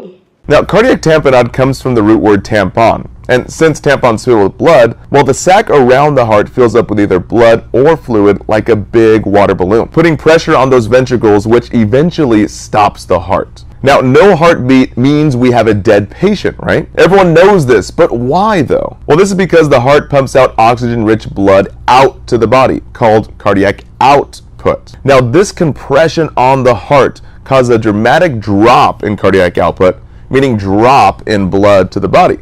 Or in other words, low cardiac output means low oxygen put out to the body. So, आपने देख लिया कि cardiac टेम्पोनेड कैसा होता है। I think you clear about it. Now we will discuss about the causes of the cardiac tamponade. What are the common causes? So there are so many common causes are there like pericarditis. अगर inflammation होता है pericardium में या फिर patient को tuberculosis का history होता है तो ट्यूबरकुलोसिस में क्या होगा, रिकरेंट फ्लूइड कलेक्शन हो जाएगा। फिर कोई iatrogenic procedure like invasive cardiac procedure है और पोस्ट कार्डियक सर्जरी का कॉम्प्लिकेशन है ये, तो लाइक कौन सी प्रोसीजर, सीवीपी हम इंसर्शन कर सकते हैं तब, फिर आईएबीपी और insertion of the IABP, insertion of the temporary pacemaker insertion, then after the angiography, angioplasty, ऐसा वाला कोई भी प्रोसीजर, इन्वेजिव प्रोसीजर अगर पेशेंट में किया है तो पोस्ट प्रोसीजर ये कॉम्प्लिकेशन पेशेंट को हो सकता है। फिर पेशेंट में अगर ट्रॉमा का हिस्ट्री है तो भी पेशेंट में फ्लूइड और द ब्लड कलेक्शन हो सकता है and patient is having the history of malignancy. तो जैसे मैंने अब पहले बोला कि ट्यूबरकुलोसिस की जैसे ही ये मैलिग्नेंसी में भी रिकरेंट फ्रिक्वेंटली ये फ्लूइड कलेक्शन होता रहता है, तो ज़्यादा फ्लूइड कलेक्शन हो जाएगा तो उसको कार्डियक टेम्पोनेड बोलते हैं। फिर there are so many uncommon causes like patient have auto immune disease, collagen vascular disease like SLE, rheumatoid arthritis and scleroderma. फिर अगर patient frequently chest radiation therapy, अगर पेशेंट को CA है और चेस्ट रेडिएशन थेरापी अगर patient लेता है तो उसको भी चांसेस है। फिर पोस्ट MI के बाद वॉल थिन हो जाती है तो उसकी वजह से ब्रेकडाउन होता है तो कार्डियक टेम्पोनेड हो सकता है। फिर यूरेमिया की वजह से हो सकता है, एओर्टिक डिसेक्शन की वजह से भी ब्लड कलेक्शन हो सकता है एंड बैक्टीरियल इन्फेक्शन की वजह से भी कार्डियक टेम्पोनेड हो सकता है। So there are so many reasons. Now we will discuss about the sign symptoms of the cardiac tamponade. तो पेशेंट कौन से सिम्टम के साथ पेशेंट हमारे पास एडमिट होगा? So there is a Beck's triad. तो ये बैक स्ट्राइड में 3 मेन सिम्टम्स हैं। First symptom is the distention of the jugular vein. Means मैंने पहले आपको डेफिनेशन में बोला है कि पेशेंट का ये जो फ्लूइड कलेक्शन ज़्यादा होता है तो वेंट्रिकल प्रॉपर पंप नहीं कर पाएगा, तो क्या होगा, वेंट्रिकल भरा हुआ रहता है और बैकफ्लो करेगा आरए में। तो आरए में बैकफ्लो करेगा तो उसका भी प्रेशर बढ़ जाएगा, वो बैकफ्लो करेगा और डिस्टेंडेड जुगुलर वेन्स मीन्स नेक वेन्स वो डिस्टेंडेड हमको दिखेगी। फिर पेशेंट में प्रेजेंट लो ब्लड प्रेशर। तो लो ब्लड प्रेशर भी इसकी वजह से ही होगा क्योंकि वेंट्रिकल प्रॉपर पंप नहीं करता है, तो कार्डियक आउटपुट भी कम हो जाएगा और इसकी वजह से patient low blood pressure hypotension patient को रहता है। फिर हम तीसरा साइन देखेंगे तो वो है muffle heart sound. What is muffle heart sound? तो पहले तो हमको पता होना चाहिए कि नॉर्मल हार्ट साउंड क्या है। तो S1 S2 दो हमारे नॉर्मल हार्ट साउंड है। तो S1 जो होते हैं कब सुनाई देते हैं? जब हमारे ट्राइकस्पिड एंड बाइकस्पिड वाल्व जब क्लोज होता है तब जो साउंड करता है that is known as S1। And जो एओर्टिक एंड पल्मोनिक वाल्व जब क्लोज होता है और जो साउंड करता है that is known as S2। तो ये नॉर्मल होता है, लेकिन इसमें क्या होगा, फ्लूइड भर जाता है, तो इसकी वजह से हमको मफल मीन्स डल हार्ट साउंड सुनाई देगा। हम अस्कल्टेट पेशेंट को करेंगे तो हमको प्रॉपरली S1 S2 सुनाई नहीं देगा, डल साउंड करेगा। सो ये 3 जो सिम्टम्स है वो मेजर सिम्टम है। मीन्स कोई भी पेशेंट में कोई भी सिम्टम दिखाई दे सकता है, बट इसके सिवा भी पेशेंट को कोई ये फ्लूइड भर जाता है तो पेशेंट को डिज्निया हो सकता है, पेशेंट को टैकीकार्डिया भी हो सकता है। So this is all about sign symptoms. Now ये और एक फर्दर इम्पॉर्टेंट थिंग है कि पेशेंट को हम कैसे डायग्नोस करेंगे, how we diagnose cardiac tamponade. तो उसमें फर्स्ट मैंने बोला ऐसे कि फिजिकल एग्जामिनेशन करेंगे।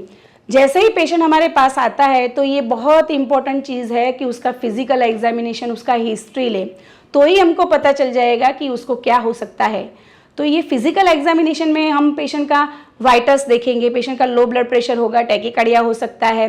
पेशेंट को फिजिकली हम वो हिस्ट्री पूछेंगे। इसमें क्या करेंगे, पेशेंट को ट्रॉमा की हिस्ट्री है कि नहीं, पेशेंट को ट्यूबरकुलोसिस या CA है कि नहीं, वो सब, या फिर कोई प्रोसीजर इन्वेजिव प्रोसीजर हुआ है कि नहीं, वो सब हम हिस्ट्री लेंगे तो हमको पता चल जाएगा कि पेशेंट को ये मे हैव कार्डियक टेम्पोनेट। फिर हम एडवाइस करेंगे, डॉक्टर एडवाइस करेंगे इकोकार्डियोग्राम। तो इकोकार्डियोग्राम में भी हमको हार्ट के सराउंड फ्लूइड भरा हुआ दिखेगा। एंड फिर हम एक एक्सरे करवाएंगे, तो एक्सरे से भी हमको हार्ट का शेडो जो है वो ऐसा दिखेगा, वाटर बॉटल लाइक एक्सरे दिखेगा, जो आप देख सकते हो इसमें heart image water bottle like दिखती है। तो जैसे ही पेशेंट का हम एक्सरे करवाएंगे, हम एक्सरे व्यू करेंगे और उससे पता चल जाएगा कि पेशेंट को कार्डियक टेम्पोनेट फ्लूइड भरा हुआ है, तो ऐसा वाला एक्सरे हम देखेंगे। फिर most important thing, medical management तो हमको करना ही है, लेकिन नर्स को क्या करना है वो आपको मैं बताऊंगी। तो फर्स्ट ऑफ ऑल हम पेशेंट को ऑक्सीजन प्रोवाइड करेंगे। जैसे मैंने बोला कि पेशेंट का हम वाइटल्स लेते हैं, पेशेंट डिस्निया में हो सकता है ना, तो हम ऑक्सीजन प्रोवाइड कर देंगे। उसको लेग एलिवेटेड और जो हेड है हमारा वो लो रखेंगे, एज पेशेंट में have the low blood pressure. And जैसे ही पेशेंट आता है हम बड़ा जो IV कैन्यूला है, गेज वाला IV कैन्यूला वो लेंगे, क्योंकि हमको मेडिकेशन एडमिनिस्टर करना है, फ्लूइड एडमिनिस्टर करना है। मेडिकेशन में पेशेंट में गो इन द हार्ट फेलियर, तो लेसिक्स एडमिनिस्टर करेंगे। अगर पेशेंट को पेरिकार्डाइटिस की वजह से पेशेंट को टेम्पोनेट हुआ है तो एंटीबायोटिक भी दे सकते हैं। तो जैसे ही डॉक्टर जो भी एडवाइस करते हैं वो हम थ्रू IV कैन्यूला पेशेंट को देंगे। फिर हम ECG मॉनिटरिंग करेंगे, इंश्योर करेंगे कि पेशेंट को एक्सरे या इको हुआ है कि नहीं। एंड देन फाइनली अगर पेशेंट स्टेबल नहीं है तो पेशेंट को पेरिकार्डियोसिंथेसिस करना पड़ता है, तो उसके लिए हम प्रिपरेशन करेंगे। तो उसके लिए क्या प्रिपरेशन करेंगे, हम PPE रेडी रखेंगे, उसका ट्रे रेडी रखेंगे, उसमें जो डिसइंफेक्टेड सॉल्यूशन है वो रखेंगे। फिर हमको जो ड्रेन करना है उसके लिए जो प्रिपरेशन चाहिए वो करेंगे। एज वेल हम पेशेंट का CS भी भेज सकते हैं, तो फिर उसका भी कंटेनर हमको रेडी रखना है। तो ये जो कार्डियक टेम्पोनेट है वो इमरजेंसी कंडीशन है, उसमें पेशेंट अरेस्ट में भी जा सकता है, तो हमको पेशेंट को इंट्यूबेशन का भी प्रिपरेशन रखना है। तो पहले ही एसेस करके उसको ट्रीट कर देते हैं तो पेशेंट का लाइफ सेव हो जाता है. Now lastly we discuss about the aneurysm, aortic aneurysm. So what is the definition? What is aneurysm? Aneurysm जो word है it arrives from the Greek word aneurysmo. The aneurysmo means dilate. So aneurysm क्या होता है? Aneurysm is a abnormal bulging or the ballooning or the dilatation of the wall of the artery. So that when the pressure of the blood passing through the part of the weakened part of the artery, so that it forces the vessel to bulge out outward. So this is called aneurysm. इधर आप एक video देख सकते हैं तो उसमें पता चल जाएगा कि एन्यूरिज्म कहाँ पे कैसे हो सकता है. The aorta is the largest artery in your body. Your heart pumps fresh, oxygen-rich blood through your aorta to deliver oxygen and nutrients to all your organs and tissues. Your aorta is divided into two main sections, the thoracic aorta and the abdominal aorta. The thoracic aorta has four parts: the aortic root, ascending aorta, aortic arch, and descending aorta. The wall of your aorta is composed of three layers that give it strength: the intima, or inner layer, the media, or middle layer, and the adventitia, or outer layer. The elastic, muscular media prevents your blood pressure from rupturing the wall. Over time, degenerative disease may cause the media layer to break down, weakening the wall of your aorta. Blood pumping against the weakened area may cause it to bulge outward like a balloon. When this condition occurs in your chest, it is called a thoracic aortic aneurysm. These aneurysms may occur in one of several places, including the aortic root, the ascending aorta, or the descending aorta. There are two types of the classification aneurysm का. तो there is a true aneurysm as well the false or the pseudo aneurysm. तो true aneurysm क्या है? तो true aneurysm में क्या होता है, तीनों जो लेयर होते हैं आर्टरी की वॉल के, वो तीनों लेयर एन्यूरिज्म फॉर्म करते हैं.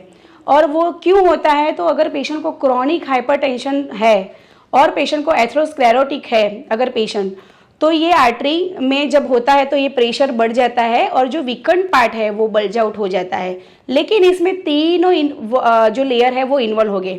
आप ये डायग्राम में देख सकते हैं कि ट्रू एन्यूरिज्म दो टाइप के होते हैं, secular and फ्यूसिफॉर्म aneurysm.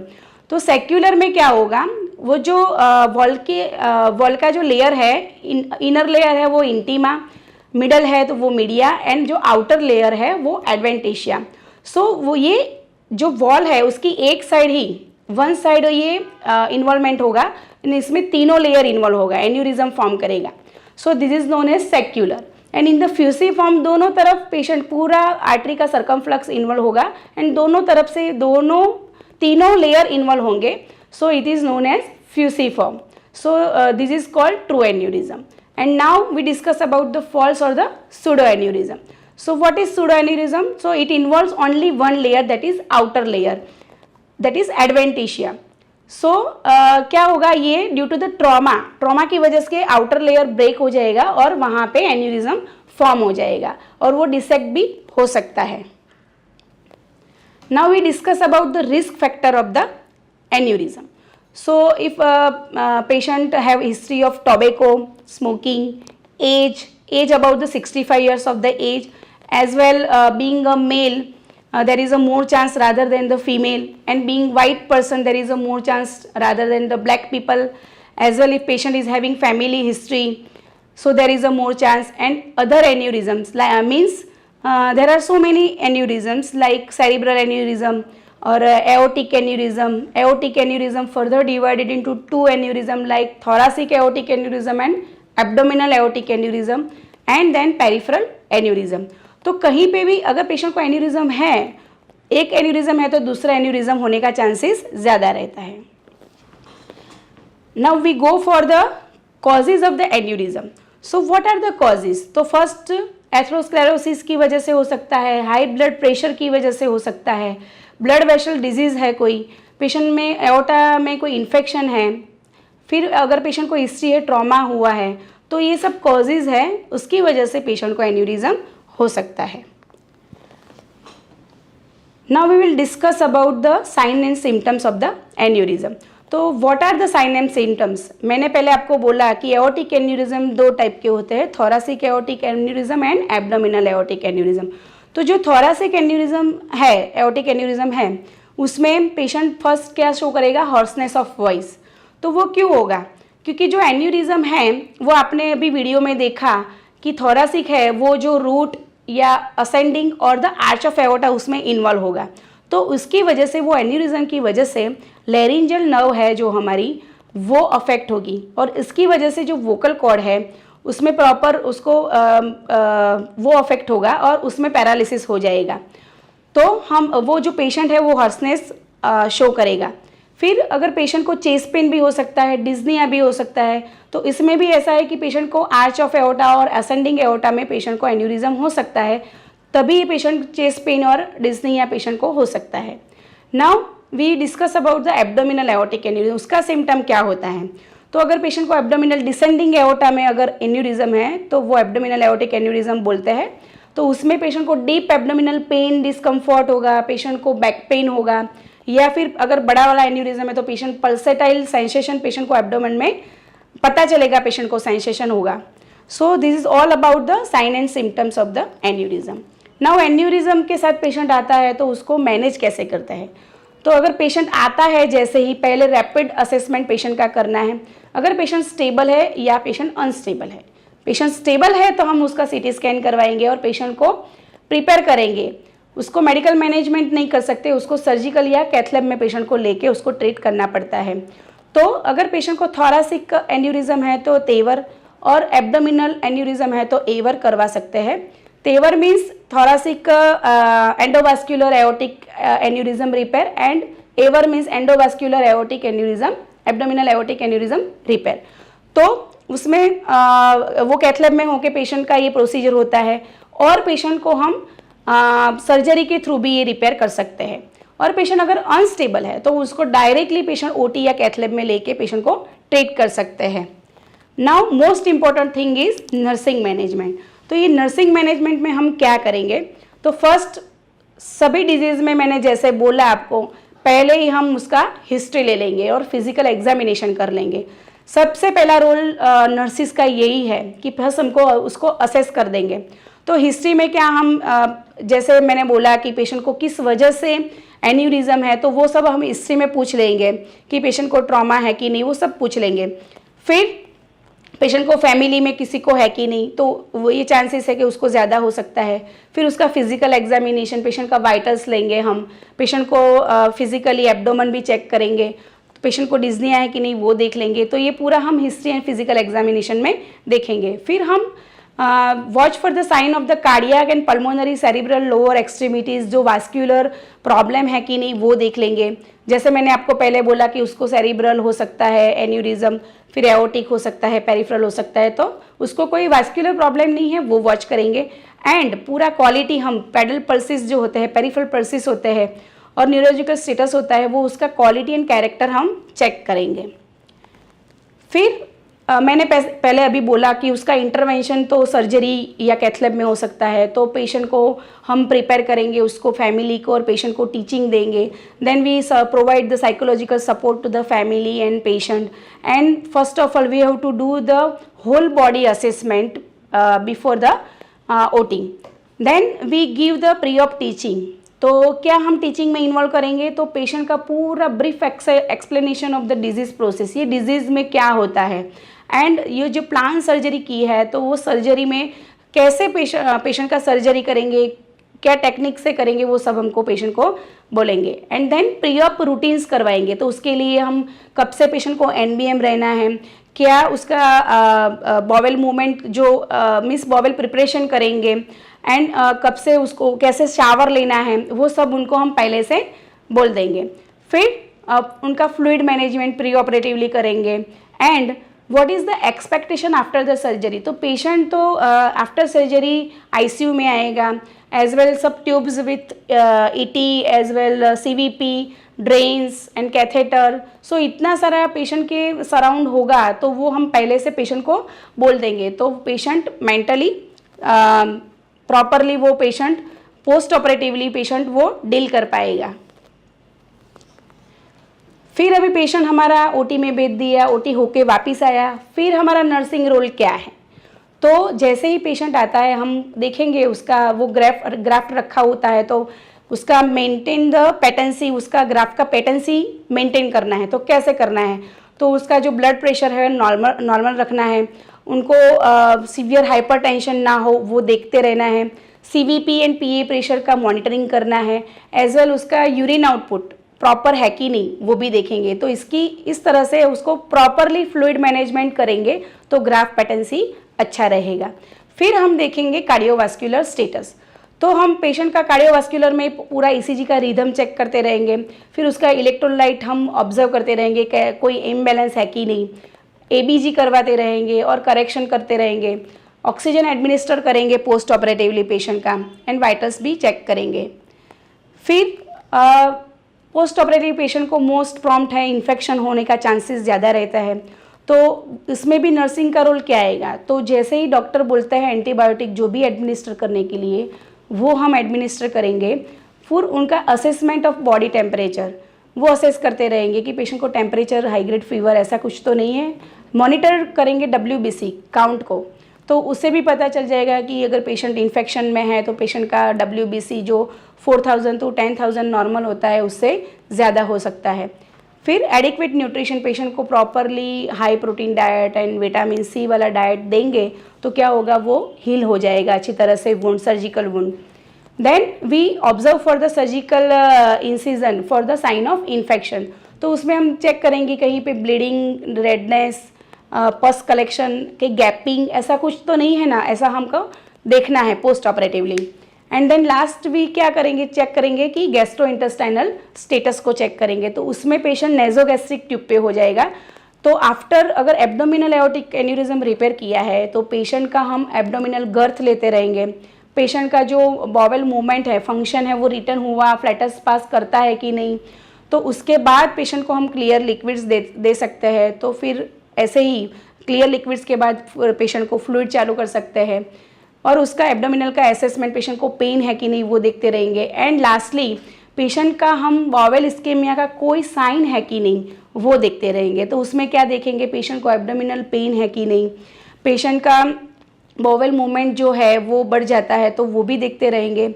As well patient को कहीं पे जो ब्लड आता है कि नहीं स्टूल में वो भी चेक करेंगे. तो ये पूरा हम बॉवेल इस्केमिया का सिम्टम्स है तो वो पोस्ट ऑपरेटिव पेशेंट को चेक करते रहना है.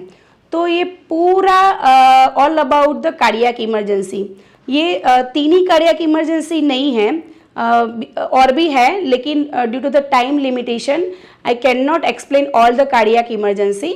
सो here I complete my session, my topic. So thank you very much for your support, your cooperation and your valuable time. Thank you.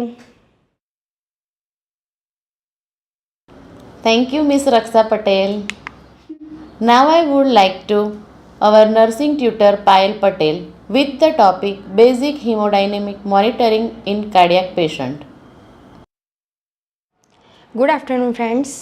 Myself Payal Patel. I am working as a nursing tutor in Unmicrc Institute of Cardiology and Research Center. Today I am going to present about the hemodynamic monitoring system. So you have learned in previous lecture in the critical cardiac condition and the ICU protocol. In that you have to need to know about the hemodynamic monitoring system. So basically what is a hemodynamic system? So hemodynamic system is a study of blood flow, that blood flow through the cardiovascular systems. You can also measure the cardiovascular systems delivering of carrying the oxygenation of blood and how much vital nutrients in your blood you can measure through the hemodynamic monitoring systems. There are some key elements you can measure through the hemodynamic system, in that heart rate, stroke volume, cardiac output, and the systemic cardiovascular resistance and the blood pressure of the patient. Total average stroke volume of the human body is 75 ml per heartbeat. So basically you have to aware about this terminology. So what mean by stroke volume? The stroke volume is a volume of blood pumped out of the left ventricle of the heart during each systemic cardiovascular contraction. So stroke volume you can measure in the per contraction systemic contraction of the left ventricle. Then what mean by cardiac output? Cardiac output means amount of blood the cardiovascular system pump through the circulatory system in a minute. So there is a difference in the stroke volume and cardiac output. Is stroke volume is considering in a per beat you can count, and cardiac output is considering in the per minute you can count. Then what mean by systemic vascular resistance? So systemic vascular resistance also called as a total peripheral resistance. So it is the amount of force exerted on circulatory body by the vasculature of the body. So what is the pressure exerted on your veins? It is known as a systemic vascular resistance. Now we will see about the what is the hemodynamic monitoring system. So basically system is directly measure the blood pressure from the inside of the vein and heart and the arteries. You can measure your blood pressure of the heart, arteries and vein. Also you can measure the blood flow, how much oxygen blood can carry with the arteries and the vein. And there is some indications you can also do the diagnosis investigation with the help of this hemodynamic system with the different type of catheterization. So there are some indications related to the hemodynamic monitoring systems. So with the help of this system you can assess the left ventricular function, and you can also estimate the patient prognosis. Your patient is in going to be prognosis stage or not. You can monitor the cardiac performance, your heart how much giving performance of the patients you can measure. Also you can study the cardiac response to the drug. If your patient is in the inotropic drug, then you can evaluate the effect of drug of your patient. Then if you are implementing any new treatment to the patient, then also you can evaluate the new method of the treatment. Also you can do some diagnosis with the help of this system, and you can treat the cardiac dysarrhythmias. So these all are the indications to related to the hemodynamic monitoring systems. Now we will see some techniques related to these systems, how which type of technique you can use for doing this system. In that, first you can take the ECG monitoring, you can measure the central venous pressure, you can measure the kidney function. Also pulse oximetry means patient's oxygen saturation you can measure. Patient arterial pressure monitoring you can also do, and the pulmonary artery catheterization related to the diagnosis and therapeutic purpose also. Then transesophageal echocardiography you can measure to the patients. There are two type of monitoring methods, so you can do the hemodynamic stability of the patient. In that, first I will discuss about the non-invasive monitoring system. So in the non-invasive monitoring systems, you can take the 12-lead ECG of the patient, so you can check the ECG rhythm of the patient. Then after you can take the blood pressure of the patient with the help of sphygmomanometer. This is a manual method, and in new scenario also you can use the electrical BP instrument for taking a blood pressure of the patient. Nowadays the patient is very aware about the blood pressure, so many of the patient can purchase the BP instrument to their home, and they can also check by themselves also. Now you can also do the measurement of oxygen with the help of this capnography. Capnography for the using you can use the CO2 decimeter. It is attached to the airway of the patient. So with the help of this capnometer you can assess your patient is in the hypoventilation, either your patient is a hyperventilation, either your patient in the apnea or sedations, asthma, COPD. You can measure these things, and this is also considered as a non-invasive monitoring. Then pulse oximetry. So nowadays after COVID, everybody is conscious about the pulse oximetry. In everybody house, every person purchasing this instrument, we can call the SpO2 probe. So there are two type of probe available. One is portable, then you can carry every time, in every place, and one probe is with the you can attach to the monitor. So there are so many different type of place which you can using for the measuring the pulse oximeter O2 saturation of the patient. In that we are generally using the finger of our hand for the checking of SpO2 of the patient. In the pediatric patient, we can use the footstep and the thumb of the foot, and in the adult patient we can take the pulse oximetry by the nose, by the frontal lobe, by the ear lobe. When the hand of the finger is contraindicated, then we can use some other place for the checking of SpO2, O2 saturation of the patient. These all are the non-invasive procedure we can use in the critical area side. Also we can do the non-critical area side. Both are. Now I am going to discuss about the invasive hemodynamic monitoring system. So invasive hemodynamic monitoring system is assist both in the diagnosis and the assessment of the response to the therapy in every type of shock. So which type of shock you can evaluate by this therapy? There are hypovolemic shock you can check of the patient, then cardiogenic shock, obstructive shock, and the distributive shock. This type of shock you can find out with the help of invasive hemodynamic monitoring system.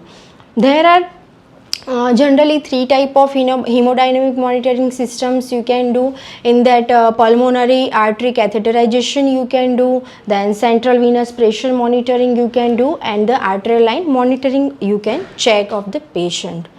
Now I will discuss about the pulmonary artery catheterization. So pulmonary artery catheterization is a procedure using a long thin tube called the catheter inserted into a pulmonary artery. It can help diagnose and manage a wide variety of health problems. The pulmonary artery are the two major arteries coming from the right ventricle of the heart. So you can measure the pressure of the pulmonary artery. Also it is called the Swan-Ganj catheter. If your Swan-Ganj procedure can measure the pressure of blood flow through the right side of the heart, means right atrium and the right ventricle, as well as the pressure in the pulmonary artery and the filling pressure of the wedge pressure of the left atrium. So you can easily check the wedge pressure of the left atrium and the pulmonary artery. So there are some insertion site for the insertion of the pulmonary artery catheter. You can use the femoral vein, jugular vein, antecubital or the brachial vein. So there are some indications related to the pulmonary artery catheterization. In that, first you can identify the different type of shock which I have mentioned in the previous slide. So we will discuss in the detail in this slide. Cardiogenic shock, so you can easily find out the acute MI, your patient is in acute MI or not. You can easily find out. If patient having any hemorrhage, then you can find out the hypovolemic shock of the patient. And if patient having a cardiac tamponade, then you can find out the obstructive shock. If your patient having infections, if your patient having a sepsis, then you can find out the distributive shock with the help of pulmonary artery catheterization. So there are so many classification of the shock you can find out with the help of this catheter.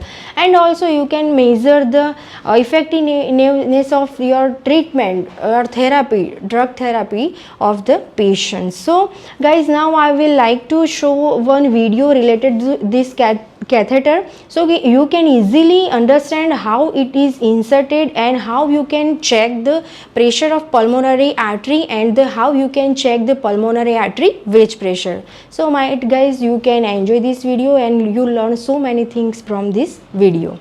In this video, we will discuss about the pulmonary artery catheter, also known as Swan-Ganz catheter. A Swan-Ganz catheter is usually 110 cm in length. A balloon surrounds the tip of the catheter. Catheter is marked at 10 cm increments from the tip, to aid insertion. Usually there are 4 ports in the PA catheter. First is the proximal infusion port, its lumen terminates 30 cm from the tip of the catheter. This opening lies in the right atrium when the tip is in the pulmonary artery. So this port can monitor right atrial pressures, that is central venous pressure. It can also be used to give fluids and drugs. The second is the distal pulmonary artery port, its lumen terminates at the tip of the catheter. So when in position, this port is used to measure pulmonary artery pressure, and mixed venous saturation. Third is the balloon inflation port. Fourth is the thermistor, its lumen terminates 4 cm proximal to the tip of the catheter. It is used to measure cardiac output using thermodilution technique. The catheter which we are going to see does not have the thermistor.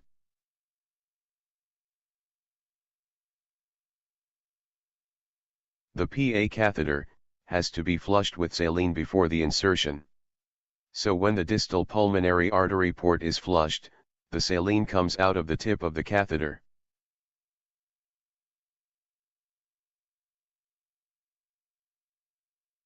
Next, the proximal infusion port is flushed. One can see the saline coming out of the opening at the 30 cm mark, as discussed earlier. The balloon of the catheter is checked by inflating 1.5 ml of air using the syringe as shown. The balloon is used to guide the catheter into pulmonary artery by the balloon flotation technique. The balloon is also used to wedge the pulmonary artery to measure the pulmonary capillary wedge pressure, which is an indirect measurement of left atrial pressure. PA catheter is inserted after placing an introducer sheath in the internal jugular vein.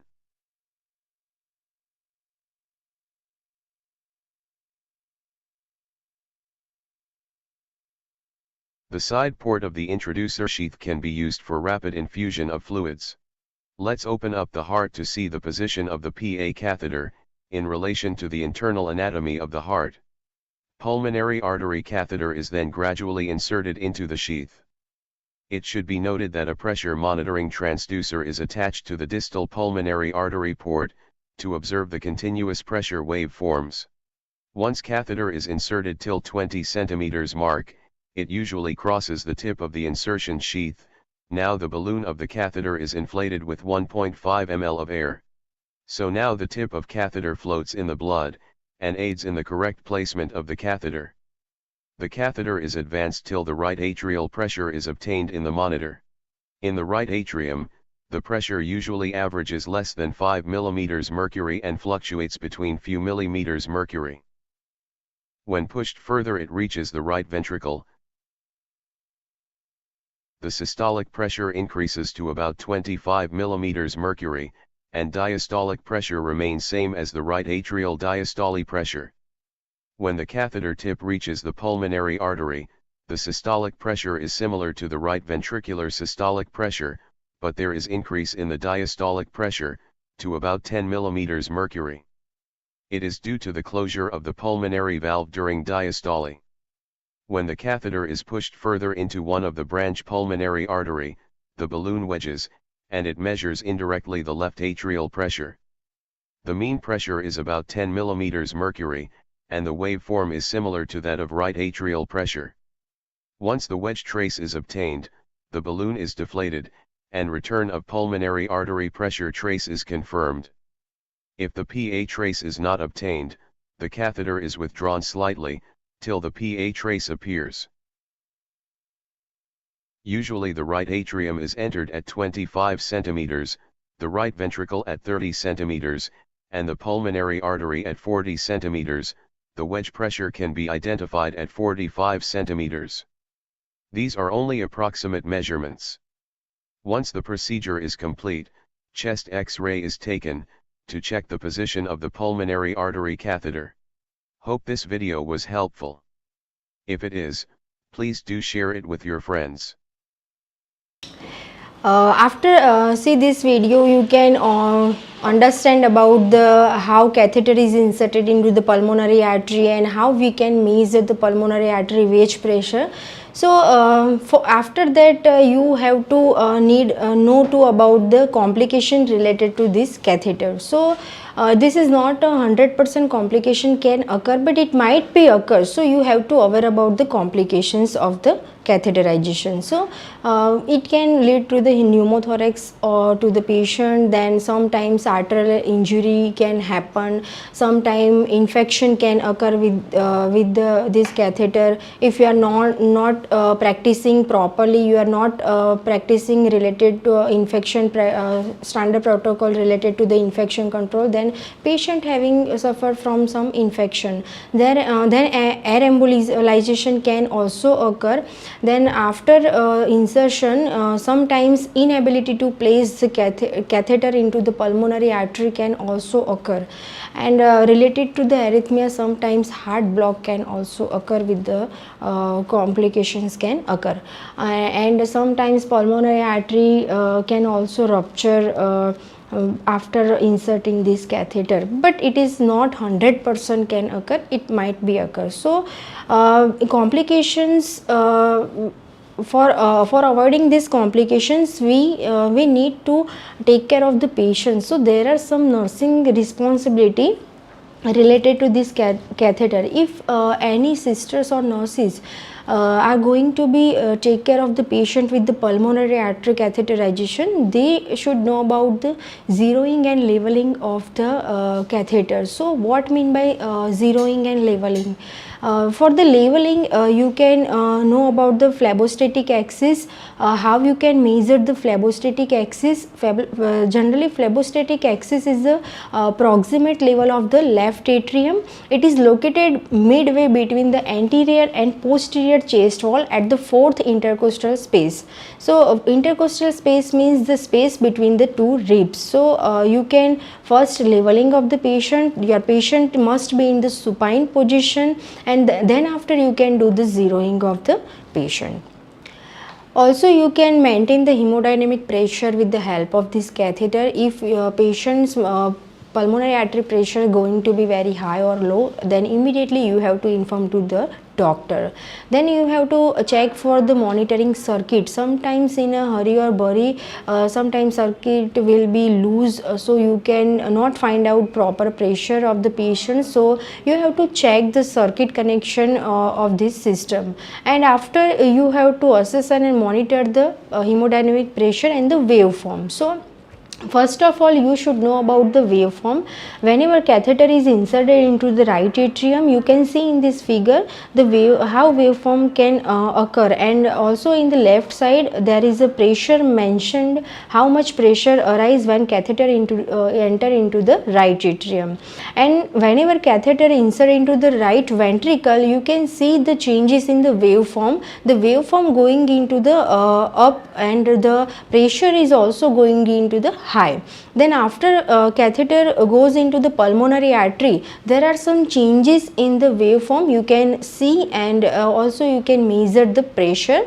Then after the catheter is going to the end of the pulmonary artery, so where you can measure the pulmonary artery wedge pressure, and you can observe the waveform of the pulmonary artery wedge pressure. So this is all about the pulmonary artery catheterization. So you can learn about the how pulmonary artery catheterization inserted, and which type of complications can occur, and how you can measure the pulmonary artery wedge pressure. Now I will discuss about the central venous pressure line. We are using the terms of CVP line. So the basically CVP line is specially IV line that is inserted into the large vein in the body. There are several veins using for the insertion of the CVP, in that at the shoulder area you can use the subclavian vein, at the neck area you can use the jugular vein, and the groin area you can use the femoral vein. So this is the insertion site for the CVP line. There are some indications related to the central venous pressure line, in that you can give the amount of bulk of fluid to the patient. Whenever your patient is coming with the high dehydration, then you can resuscitate the fluid with the help of this CVP line. Also you can give the blood transfusion with the help of this line. Then you can also introduce some drug like inotrops drug, you can insert it with the help of this line. Also you can monitor the CVP line CVP pressure. Then in the emergency, whenever you are not able to take a proper vein access, peripheral access, then in the emergency you can insert the CVP line to the patient, and sometimes transvenous pacing wire we can introduce with the help of CVP. So this is a some instrument kit available for the CVP line. Now I will show you one video related to the CVP line, how it is inserted, and how you can measure the pressure, and how you can take care of the patient. What do we mean by venous pressure? The average blood pressure within the venous compartment. Now, what is central venous pressure? Central venous pressure is also referred as filling pressure. It is the pressure of blood returning to or filling the right atrium. The circulating blood flows into the right atrium via inferior and superior vena cava. Pressure in the vena cava is equal to right atrial pressure. In simple words, the pressure in the right atrium is known as central venous pressure. CVP is measured through a central venous catheter in place. Now, what is central venous catheter or central line? A central venous catheter, also known as a central line, is a long, soft, thin, hollow tube that is placed into a large vein. And the catheter tip sits just outside the right atrium in the superior vena cava. Central line has multiple lumen, namely proximal, distal and medial, as shown in this picture. Now, what are the indications for inserting a central venous catheter? Volume resuscitation. In order to rapidly deliver large amounts of fluid or blood, for example, when a person is in shock, central venous catheter is indicated. Next is emergent venous access for sample withdrawal or for medication administration. Next is nutritional support. In order to deliver nutrition directly into the blood when food or liquids cannot be given through the mouth, stomach or intestine. For example, total parenteral nutrition administration. Next is inotropes. Critically ill patients need support of inotropes, which cannot be given through peripheral line, and hence in such cases central venous catheter is indicated. The next indication is hemodialysis. To connect a person with kidney failure to a hemodialysis machine that clears the body of waste and extra fluid. And the other indication is central venous pressure monitoring. Now, what are the veins used for central venous catheterization? Common sites for inserting central venous catheter are internal jugular vein, right and left, subclavian vein, right and left, and femoral vein. Why do we measure central venous pressure? The purpose of monitoring central venous pressure include to serve as a guide of fluid balance in critically ill patients, to estimate the circulating blood volume, to determine the function of the right side of the heart, to assist in monitoring circulatory failure. The central venous pressure is most valuable when it is monitored over time and correlated with patient's clinical status. What is the normal range of central venous pressure? The normal range for central venous pressure is 5 to 10 centimeter water or 2 to 6 mm Hg when taken from the mid-axillary line at the fourth intercostal space. Now, what happens when the central venous pressure goes beyond the normal range? A CVP greater than 6 mmHg indicates elevated right ventricular preload. There are many problems that cause an elevated central venous pressure, such as cardiac tamponade, constrictive pericarditis, pulmonary hypertension, stroke volume is high, and most common is hypervolemia and right-sided heart failure. But remember, this should be correlated with the clinical features. For example, patient may have tachycardia, hepatomegaly, ascites, and edema, etc. In such cases, the goal includes identifying and treating the underlying cause in order to reduce the elevated central venous pressure. And the treatment includes diuretics and administration of inotropes to reduce the elevated central venous pressure. Now, what happens when the central venous pressure falls below the normal level? Central venous pressure less than 2 mmHg indicates reduced right ventricular preload, which is most often from hypovolemia, dehydration, vomiting, diarrhea, excessive blood loss. Overdiuresis can result in hypovolemia and a low CVP. And as discussed before, this should be correlated with the clinical features where patient may have tachycardia, hypotension, oliguria, or anuria. Here, the main goal includes identifying and treating the underlying cause, and the treatment includes fluid resuscitation until CVP returns within the normal range. Next, factors affecting central venous pressure: cardiac function, blood volume, capacitance of vessel, intrathoracic and intraperitoneal pressure.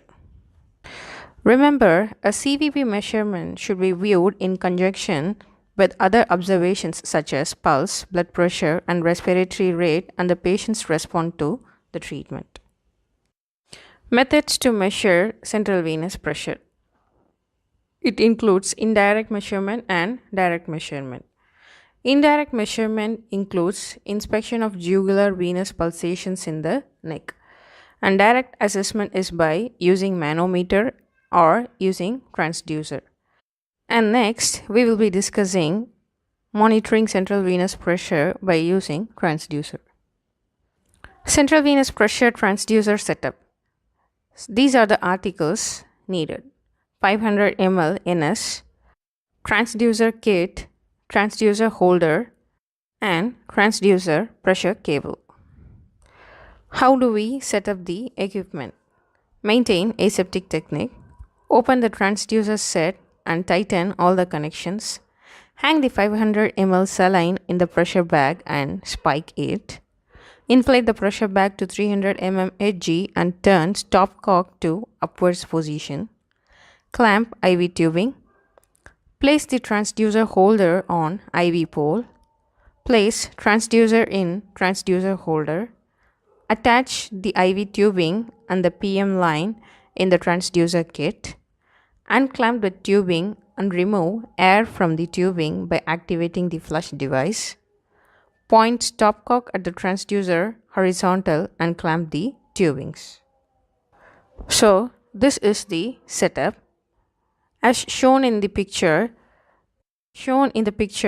a transducer holder is fixed on the IV stand and transducer is fixed on the transducer holder.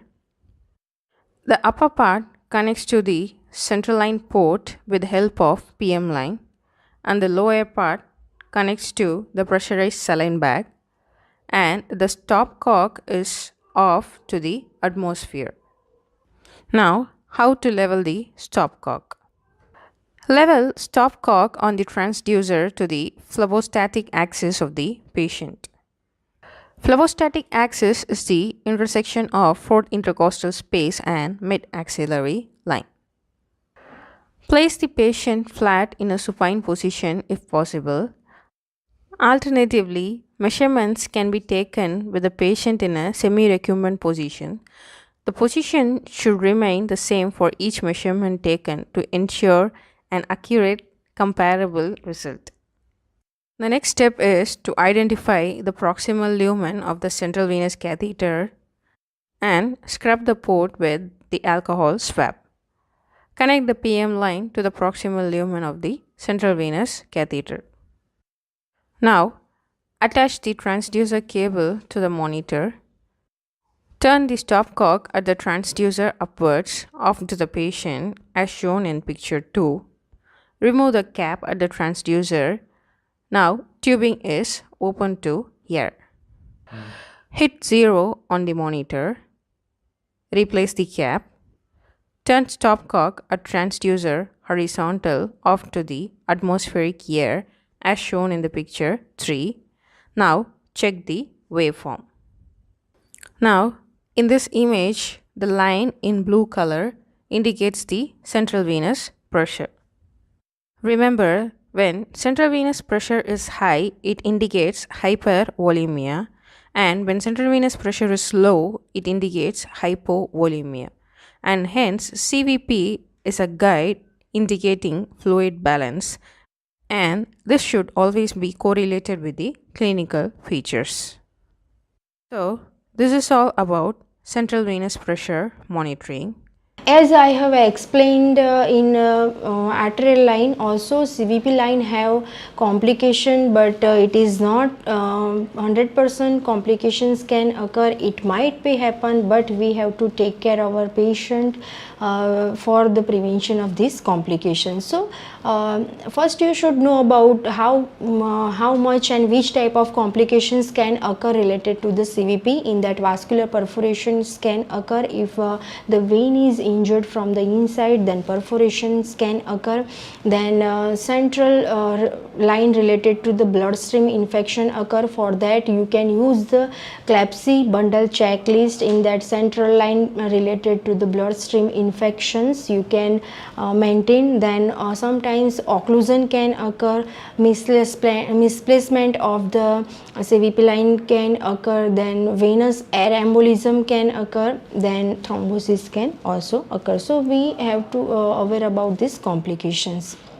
Then there are some nursing responsibility we need to check. Some nursing care we have to given to the patient with CVP. In that, first we have to maintain about the infection control practices. So with the help of infection control practices, you can prevent your patients from the central line related to the bloodstream infection, and you should closely monitor and the catheter side and the system observations. So you can maintain the CVP line pressures. The patient's vital signs you should monitor closely and you should record it. If any handling of the line should be kept to the minimum to reduce the risk of contamination, and the line should be securely attached to the patients. Then some catheters have adhesive dressing. So if you are doing dressing with the transparent tap, then you can change that transparent dressing related to the CDC guideline after 7 days. And if you are doing a dressing with the adhesive tape, the dressing should be changed after 48 hours. Then you have to regular flush the line with the saline solution to keep the line open. Then whenever you are not using the line, just clamp it. Don't open any line without any use. Okay, so this is all about the CVP monitoring. So there are some normal hemodynamic values. You should know the normal values of the hemodynamic. In that, normal SVO2, this is 60 to 75%. Normal stroke volume of the patient, that is 50 to 100 ml. Stroke index is a 25 to 45 ml. Then what is a cardiac output, that is a 4 to 8 liter per minute, and cardiac index is 2.5 to 4.0 liter per minute. Then mean arterial pressure is 60 to 100 mm of Hg. Normal CVP pressure is 2 to 6 mm of Hg. Pulmonary artery pressure in the systolic that is a 20 to 30 mm of Hg. Pulmonary artery pressure in the diastolic 5 to 15 mm of Hg. Then pulmonary artery wedge pressure is 8 to 12 mm of Hg. Then systemic vascular resistance, that is a 900 to 1300 dynes per second. So this is all about the hemodynamic monitoring. I think you have learned so many things with the help of these lectures. Thank you.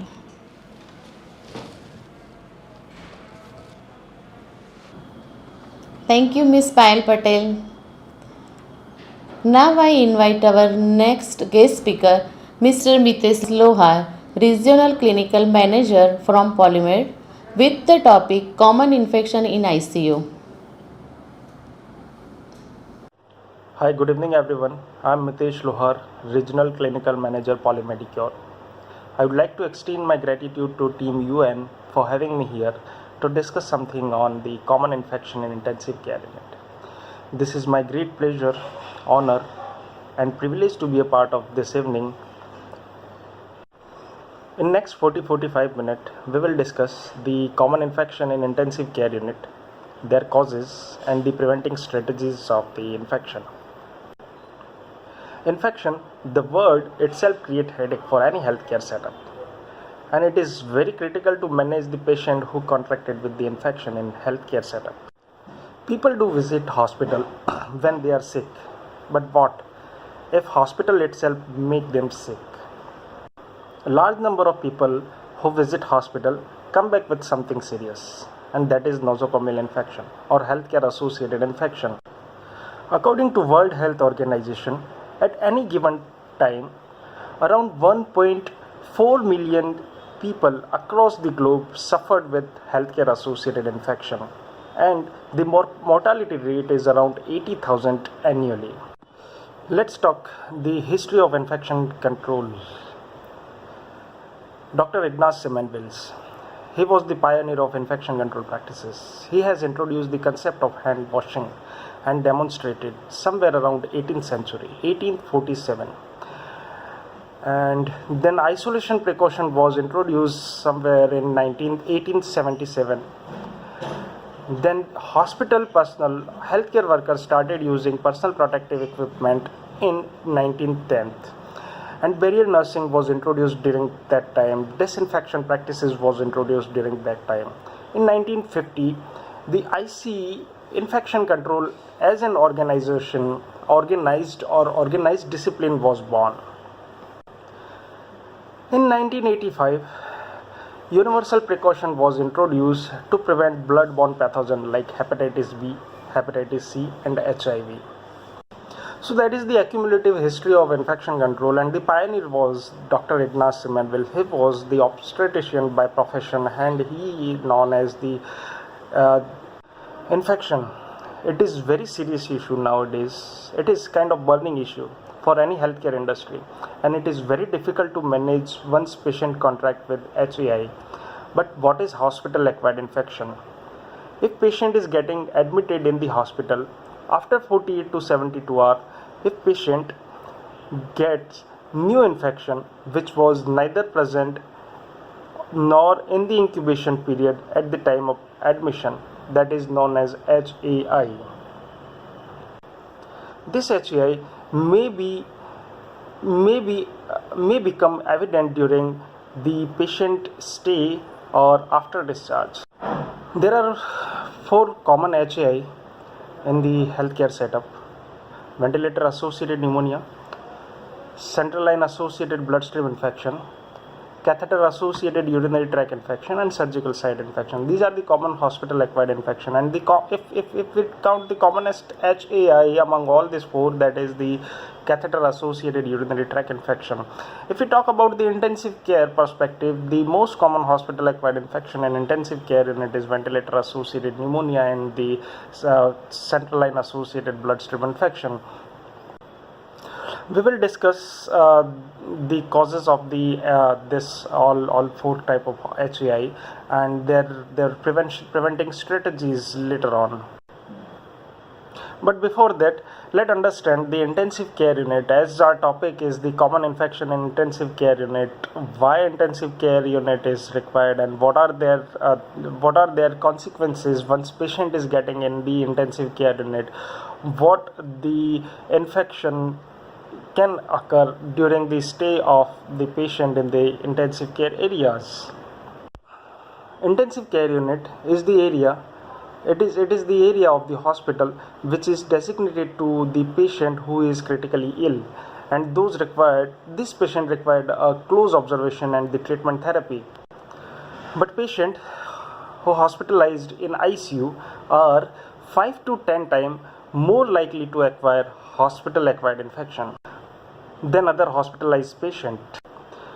The frequency of infection in intensive care unit is always increased once patient is in this designated areas, because patient is equipped with multiple devices. Although it is in observation or any critical situation, patient may have different equipment, like endotracheal tubes, central venous catheter. These are the area where patient may acquire the colonized infection or colonization, because the environment of the hospital or that particular intensive care unit area, there are the host factor which increase the chance of infection contraction in these critically ill patients. There are multiple studies has been conducted throughout the world, even in India. In one of the hospital in Uttarakhand, where study has been conducted in the intensive care unit, where 92 eligible patient was under the observation, where 25 patient out of 92 patient was contracted with HAI, around 27% of that particular designated patients. So the rate of infection was 27% in that particular intensive care unit of Uttarakhand hospital, and major isolation of pathogen was the Acinetobacter throughout all the patient. It was somewhere around 33%. So we can understand the scenario of intensive care unit in Indian scenario, Indian healthcare setup. It is quite difficult to understand, and it is quite difficult to manage the patient who is in the intensive care unit and already critically ill, to manage secondary infection. But what are the risk factor who is actually increasing the chance of infection in these critical areas? It can be the severity of illness of the patient, the age factor obviously, the host factor, then the environmental factor of the intensive care unit, the underlying condition of the patient who is already critically ill, exposure to multiple devices like endotracheal tubes, central venous catheters, different type of monitors, ventilators, curtains, and many more things which is closely associated or surrounded to the patient. As patient is in intensive care unit, there is already patient is under close observation, and the human touch may increase the chance of the contraction of infection. Other inanimated objects like air of that particular areas, endoscopes, different type of scope in these areas, different type of catheter, bed pans, wash tables, cardiac table, curtains, and many more things, which actually creating a risk to transfer infection from one patient to another patient or the host patient. Let's talk this in detail, the risk factor of the cross-infection or contamination in the intensive care unit.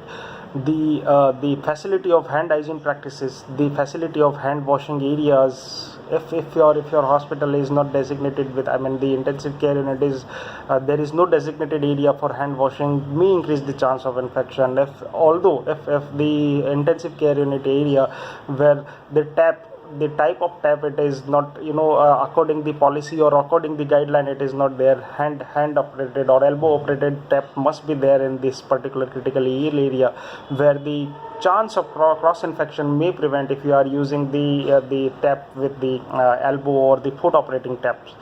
The close observation, the patient placement. If patient is placed very nearly to the another patient, if it may create chance to create the chance to cross infection from one patient to another patient. So there is ideal distance between two patients has to be managed. And the another thing is the overuse of antibiotic. If that particular intensive care unit area or the hospital is using overdose of or the restricted antibiotic to the multiple patient, may create chance of multi-drug resistance or antibiotic resistance may appear. The diaphragm of the stethoscope is the risk factor again, because if you are not cleaning that particular diaphragm and you are auscultating the patient, multiple patient at one time, right, so that may create chance to get cross infection, and it is always recommended to disinfect after every auscultation once you are doing on one patient with 70% alcohol. Cleaning and disinfection plays an important role to prevent this cross infection in the intensive care unit. If your ICU is not clean or disinfected properly, the devices which has been used for one patient, it is not been clean, so that format may create chance to get cross infection from one area to another area, and these are the host factor. Even the disinfection part or floor cleaning, environmental cleaning, every nurse who is working, every healthcare worker who is working in that particular area must aware about the disinfectant solution being used and the timing of that the area cleaning, the management of cleaning area must aware about by the every healthcare worker working in the intensive care unit. Over trafficking of the ICU, where the relatives who is visiting to the intensive care areas multiple time may create chance to transfer pathogen from the environment, a different environment and outside environment to internal environment where patient is critically ill, who is equipped with multiple devices. So the security who is designated at the gate of the intensive care unit must be tight enough to restrict the relatives and the multiple visitor to that particular area. And sometimes the ties of clinicians, it has been seen the ties is the risk factor to to host factor, even to create chance to create cross infection from one patient to another patient, because this ties touches to multiple surrounding areas of the patient. The ICU charts, it is always important, and ICU patient is critically observed, clinically observed, and close observed. So there is a bigger chart has been used to treat or manage the patient in the intensive care areas. This chart may maybe the create risk factor to create chance to get infection from one area to another area. So these all are the accumulatively areas or the multiple devices, hand hygiene factors. The staff patient ratio even is the most important. If your one staff is taking care of multiple patient, it is there is creating, actually you are creating chance to and creating chance to infection from one patient to another patient. So these are the consequences or the areas where we have to take care of the intensive care unit, where we can prevent the infection. Well, you must have heard the word that is formite in the nursing days. Formite, it is an object which has been used by previous patient, and if you are not disinfecting that particular object prior to giving next patient, it is actually creating chance to infect other patient. This object actually creating chance to infect another patient who is new to the hospital. So disinfection of such kind of devices which has been used to previous patient, or any utensil which has been used to previous patient, has to be disinfected prior to giving next patient. And there are multiple studies, number of studies has been reported higher risk of acquiring bacteria to prior room occupants. These are the independent risk factor occurred for both organisms, like gram-positive and gram-negative bacteria. In such type of cases, the terminal cleaning and the disinfection plays an important role to prevention this such type of cross infection in this critical areas.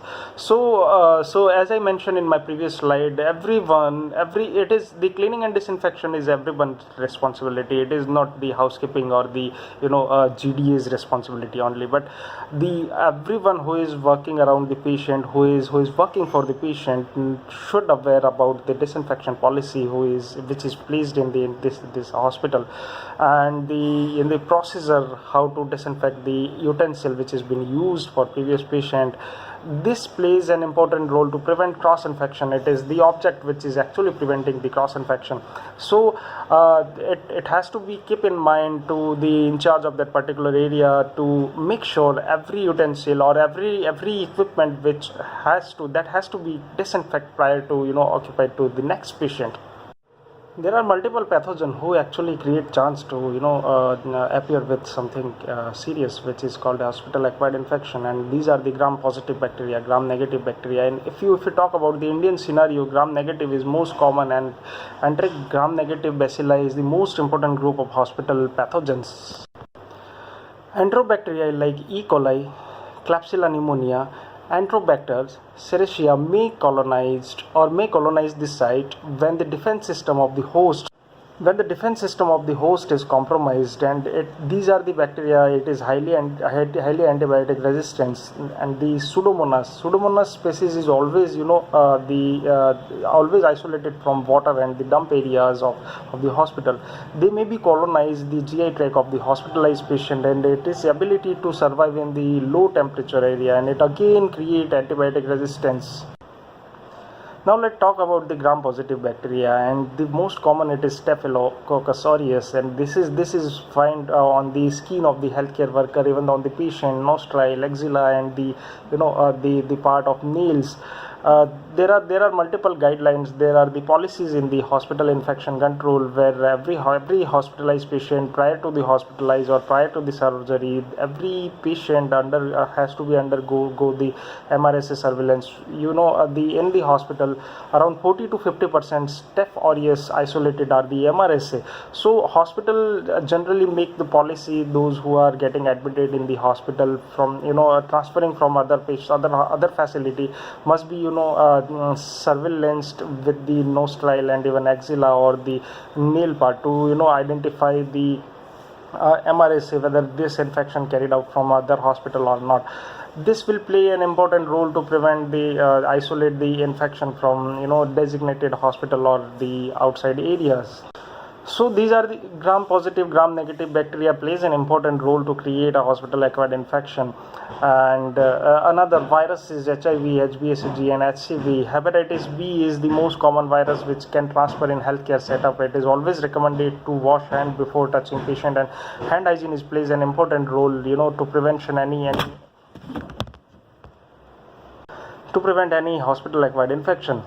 And the viral diarrhea and chickenpox can be spread through the hospital even, and the other influenza enteroviruses can be caused by HEI, even Candida albicans, like it may cause through your poor hand hygiene. I mentioned and the aspergillus can be through your AC vent. Nowadays every hospital is centralized AC, so AC vent may create chance to get infection from one patient to another patient, one room to another room. So to prevent such kind of incidents, to decrease such kind of incidences, housekeeping of the hospital must aware about the cleaning process and the disinfectant process. Every hospital must have policy regarding the disinfection of AC vents and their the area of air condition. This may decrease the chance of aspergillus in the healthcare setup. So every hospital who is working very hard toward the prevention of infection is pointing out every loop and corner to prevent this such kind of infection in the hospital. There are basically three modes of transmission of the such kind of infection or bacteria from one patient to another patient, like contact contact way, droplet way, and the another airborne way. So to understand the how infection can transfer from contacting one patient to another patient on the carrier of the healthcare worker hands, these are the major hand. If we talk about the infection, it is working on this triangle: host and agent and the source. The host is the patient, and the agent, we are working, the healthcare worker who is working around the treating the patient. These are the agent who is actually creating chance to give infection from one patient to another patient if we are not if we fail to wash our hand during the touching the patient or touching any kind of equipment. So if your contact precaution is placed in very well, you can prevent your infection from one patient to another patient. Now another way is the droplet infection. If your microorganism is more than 5 micron in the size, it always called as a droplet infection. And the dust from the bedding, floors, wounds, exudate, and the skin are the well example. And even Pseudomonas aeruginosa and Staphylococcus aureus can be transferred from droplet infection. And if we talk about airborne way, the microorganism or the bacteria or virus is too small in this size, and it is the size of that particular microorganism is lesser than 5 micron. It may create chance to infect the another patient through air. And these are the aerosol from the nebulizer, humidifier, and AC are the most way to create chance from one patient or create chance to. There are multiple news articles, journal, studies, and researches have been conducted throughout the world to understand the consequences of healthcare associated infection. Well, a very interesting news article has been published by one of the journal in the United Columbia Journalism Review, which has been stated that if they compared the rate of hospital acquired infection with car accident throughout the world, the rate which is the mortality rate of car accident, it is lesser than the mortality of hospital acquired infection. So you can understand the consequences of the even mortality and morbidity of hospital acquired infection. So it is very serious issue, as I mentioned in my previous slide, that to prevention of healthcare associated infection and the control part, it is kind of critical to understand and critical to manage such kind of patient in healthcare setup. Well, if we talk about the consequences of HAI, this is very serious increase. It actually increase the mortality and morbidity of the patient. The length of stay will definitely increase if your patient is come up with the idea of if he has idea of budget of 2 lakh to spend in the healthcare system. If such patient is contracted with the infection, and this 2 lakh multiply into 2 to 4, 6, and this may create burden in the patient, even in the healthcare setup, to economic burden. So there is actually negative impact in the healthcare setup. Increased length of stay. Obviously, if your patient come up with the cardiac surgery and you are giving package of 7 days, in between if patient is contracted with any kind of infection, and this 7 days converted into 14 days, so extra 7 days length of stay, you are actually occupying the 7 days for one patient, which is not in your plan. So one single mistake may create or may impact your hospital image throughout the market. Even decrease of the morale of the healthcare worker. Obviously, if your multiple patient is contracted with the infection, the obviously morale of healthcare worker will go down. The question of hospital quality, always it create question. If your one patient is contracted with any kind of infection, he or she may not refer particular hospital to the next patient. So these all are the consequences appearing for the healthcare associated infection, even in the ICU or any setup. Now let's talk on the prevention strategies. If you are in the ICU and you are managing the patient, critically ill patient, and your patient is if you are suppose you are actually barrier between your patient and your infection. So prevention is always better than cure. It always said that you have to prevent and nowadays, I mean, every term it has been used: infection prevention, then control, because prevention always come prior than the control. So prevention strategies plays an key role to prevent. I mean, the hand hygiene, implementing hand hygiene practices plays and key roles to prevent any kind of infection. Well, this is very interesting subject, hand hygiene. Although nowadays, this is the COVID scenario. Post COVID, you can compare the hand hygiene data from pre-COVID and post COVID. You can see huge difference, but still there is a question. In the WHO has given five moment of hand hygiene: before touching patient, before any procedure, after risk of body fluid exposure, after touching patient, and after touching patient surrounding. But I still have question, being an infection control nurse in multiple hospital, and I have done audit in the multiple hospital to understand their hand hygiene practices or the infection control practices. But I really surprised to see the patient or healthcare worker who is actually forgetting the fifth moment of hand hygiene, because fifth moment is stating that touching the if you are touching curtain, if you are touching your telephone, cardboard, over bed table or cardiac table, side railings, side bed table, and telephone of your of that particular department. If you are touching that particular devices which is actually surrounded by the patient, surrounded to the patient, if you are not washing hand before and after touching such kind of devices, you are actually creating chance to infecting one patient to another patient, because these all are the object. As I mentioned, these all are the object. You have to disinfect this object if you are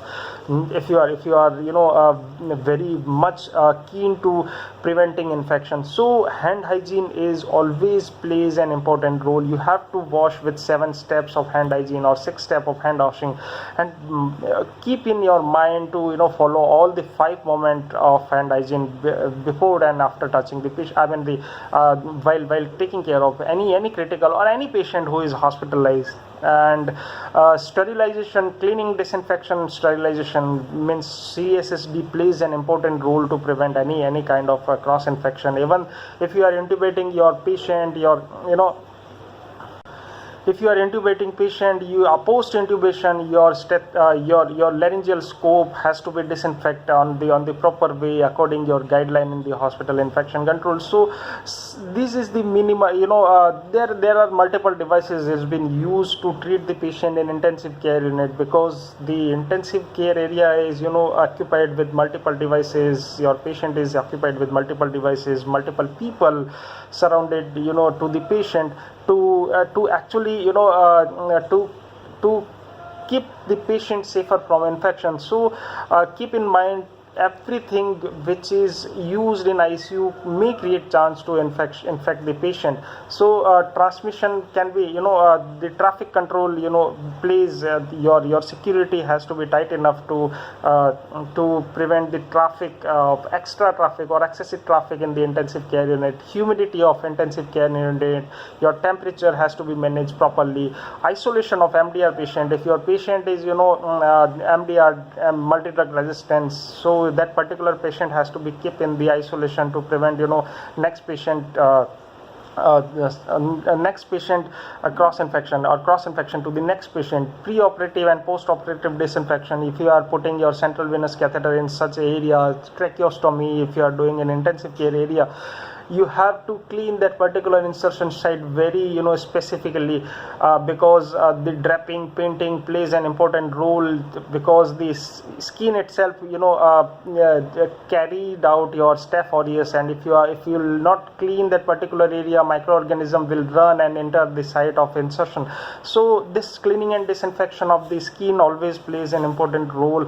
Proper investigation of HEI, if you are leading any intensive care unit, if you are senior nurse, or if you are leading intensivist of the ICU, the investigation plays, you have to investigate the HEI occurred in your area. And education of the patient, education of the relative, and education of the healthcare workers plays an important role, because why I have mentioned patient, because some patient the reason behind education of the patient, because sometimes patient is in observation in intensive care unit, he may stay for lesser than 48 hours, So such patient who is understand the language of the the intensive care unit must be trained about. I mean, we can teach somehow to prevent infection from host site. In fact, patient education is always because they are visiting from multiple areas, different geographical areas to intensive care unit. If you are trained, if you are keeping watch on that such kind of patient, or if you are giving training to such kind of patient relative, it will decrease chance of infection in the intensive care unit. They will understand the cost of infection to their patient. Obviously, healthcare worker, we have to train the healthcare worker always and always, because sometime if you miss any if you can create us any single mistake, that small mistake may well, to further prevent, you have to identify the reservoir of infection, the colonization or infected patient. Then you can isolate that particular patient, halt the transmission among the patient, wash your hand, or healthcare worker, ask the healthcare worker to wash, ask the visitor to wash their hand before touching patient, or ask do not touch the patient to the visitor of the patient. Display the antibiogram. This will help to understand the geographical area of the intensive care unit, the organism which is entrained in the particular intensive care unit, and the sensitive antibiotics which is working against that particular microorganism will play an important role to treat the patient, and it will helpful for the clinician even to treat the patient.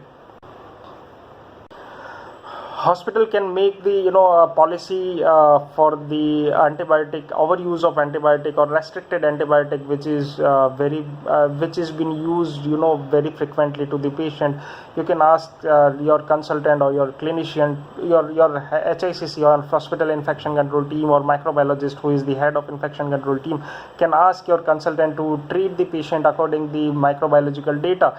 So that will help to further prevent or use of antibiotic very scientifically. That will actually reduce the multi-drug resistant organism in this such kind of area. So prevention plays an important role, as I mentioned. So it is the work of every healthcare worker. It is not single individual can prevent infection. So this is the team which actually can help to reduce hospital acquired infection. Although prevention of ventilator associated pneumonia is again the most common hospital acquired infection in intensive care unit. The nurse who is taking care of such patient has to make sure that implementation of care bundle plays an important role, because many hospitals, I cannot reveal this, but nurses who is actually taking care of such critical patient has to be sincere enough to reflect all those which is written in the care bundle. The patient who is ventilated should be head and side elevation if it is ventilated, or if it is not contraindicated. And then oral care plays an important role. You have to wash your mouth every shiftly and with chlorhexidine based solution. And then use of peptic ulcer prophylaxis will further reduce your chance of acid refluxes. Then deep vein thrombosis prophylaxis plays an important role. You can ask your consultant, or you can ask your consultant to treating consultant, or any anesthetist or intensivist who is working in the intensive care areas to place a part of sedation vacation, where you can understand how patient is working, how patient is awake, to take a manual breathe or breathe through himself or herself. So this implementing care bundle in intensive care areas or patient who is on ventilator will reduce actually chance of ventilator associated pneumonia. Prevention of catheter associated urinary tract infection, the most common HAI among the healthcare setup, it is the catheter associated urinary tract infection. So make sure your patient has you cannot manipulate the Follis catheter and the urine bag always and always. If you want to take any sample for microbiological data, you can take it from the port which is given for the from the catheter. Make sure your catheter, your collecting bag is always below the bladder level. Make sure that must be in the place. and if your patient is walking, you should keep, if you are transferring the patient, you should keep the collecting bag below the trolley bag areas. So catheter care, in every shift you have to do metal care of the catheter insertion area every time, metal care area in every shift, so that will reduce chance of colonization from other area to a different area. Washing hand washing plays always a critical role to prevent any kind of infection, even in ventilator associated pneumonia. So implementing the care bundles in the intensive care areas will actually reduce chance to prevent any kind of infection, further infection or other complication. If your patient is being treated for X infection, X disease, and if you are in and same time you are giving to that particular patient Y infection, consultant will be in trouble to treat either the main diagnosis or in the infection. So prevention is always plays an important role. Every nurse has to play that part. Central line associated bloodstream infection, CLAPSI. CLAPSI is the central venous catheter is always been placed for the critically ill patient who is required more fluid and to maintain the fluid therapy. So to prevent central line associated bloodstream infection, you have to do insertion area. The two way you can split the insertion management and post insertion management. Always make sure that while insertion all the draping and panting has done properly. That part plays by the intensivist of the treating of the patient. Post insertion, once we are maintaining that particular central venous catheter, you have to make sure that this central venous catheter is equipped with closed port system. If you are having closed port system, you have to scrub that particular hub for at least 15 seconds to disinfect the area of environmental bacteria to prevent further insertion. So scrub the hub protocol plays a very critical role to prevention of central line associated bloodstream infection. Change your IV tubing according your protocol, facility protocol. Then again the dressing, if you are using transparent dressing, you can change it every 7 days, and when it is required in between. If it is torn in between, you can change as soon as possible. So ask your consultant to when it is not required. If your central venous catheter is not required, ask your consultant to remove as soon as possible. If you are keeping putting your central venous catheter for longer hours or longer duration, it is actually creating chance, or it is source of infection from from the host factor to inside of the patient body, and this will create chance to appear with central line associated bloodstream infection. So there are multiple studies have been conducted. Even I mentioned there are multiple studies have been conducted for the prevention of HAI. Even this audit plays an important role in prevention of any infection. If I mention the central line associated bloodstream infection, if you are the nurse in charge of particular intensive care unit, you have to make sure you have to make sure that you can do audit of such patient. You can find out the reason. You can do corrective and preventive action, root cause analysis. If you have mastery to do root cause analysis, corrective and preventive action, you can furtherly prevent any infection. Any patient who is coming critically in your department in critical care area will reduce chance of infection. The audit you have to do audit of each patient, each critically ill patient, or each patient who is equipped with multiple non-invasive or invasive devices. This will further reduce your chance of infection in the intensive. Well, in conclusion, nosocomial transmission of pathogenic bacteria creates a health burden for healthcare industry. Multifaceted intervention are needed to prevent such kind of infection in the healthcare setup or even in the intensive care unit. lot of effort required to prevent infection in the healthcare setup, and isolation of any such patient plays an important role to prevent further infection. So MDROs, your patient is equipped with, I mentioned earlier also, your patient is equipped with multiple devices, close observation, multiple human touches, multiple curtains, devices been used, format has been used. So these all are actually actually creating chance, actually are the source of infection from one patient area to another patient area. So prevention plays an important role. If you are the leader of any intensive care unit, you can ask your every visitor, every healthcare worker, every clinician, every GDAs, housekeeping staff, to make sure each patient in your department safer, and safety priority plays. You can keep the tag of safety priority. Even NABH says that patient safety and quality of care, how quality of care you provide, and what patient safety, how patient and what patient is safer in your intensive care areas or even in the hospital.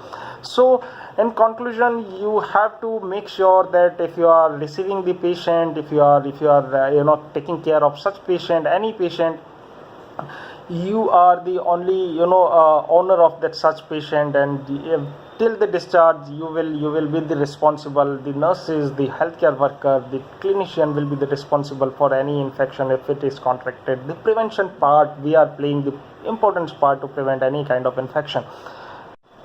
In the last but very important message, if you are working in any intensive care unit anywhere in the hospital, if you are working for longer hours, if you are doing longer shift, you can ask your in charge, you can ask your supervisor to take a rest in between. We are human being, and we are treating the patient who is very critical, and they just faith on us.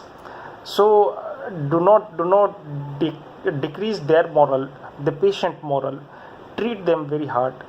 Make sure that patient safety and quality of care you are delivering. Thank you very much for having me here.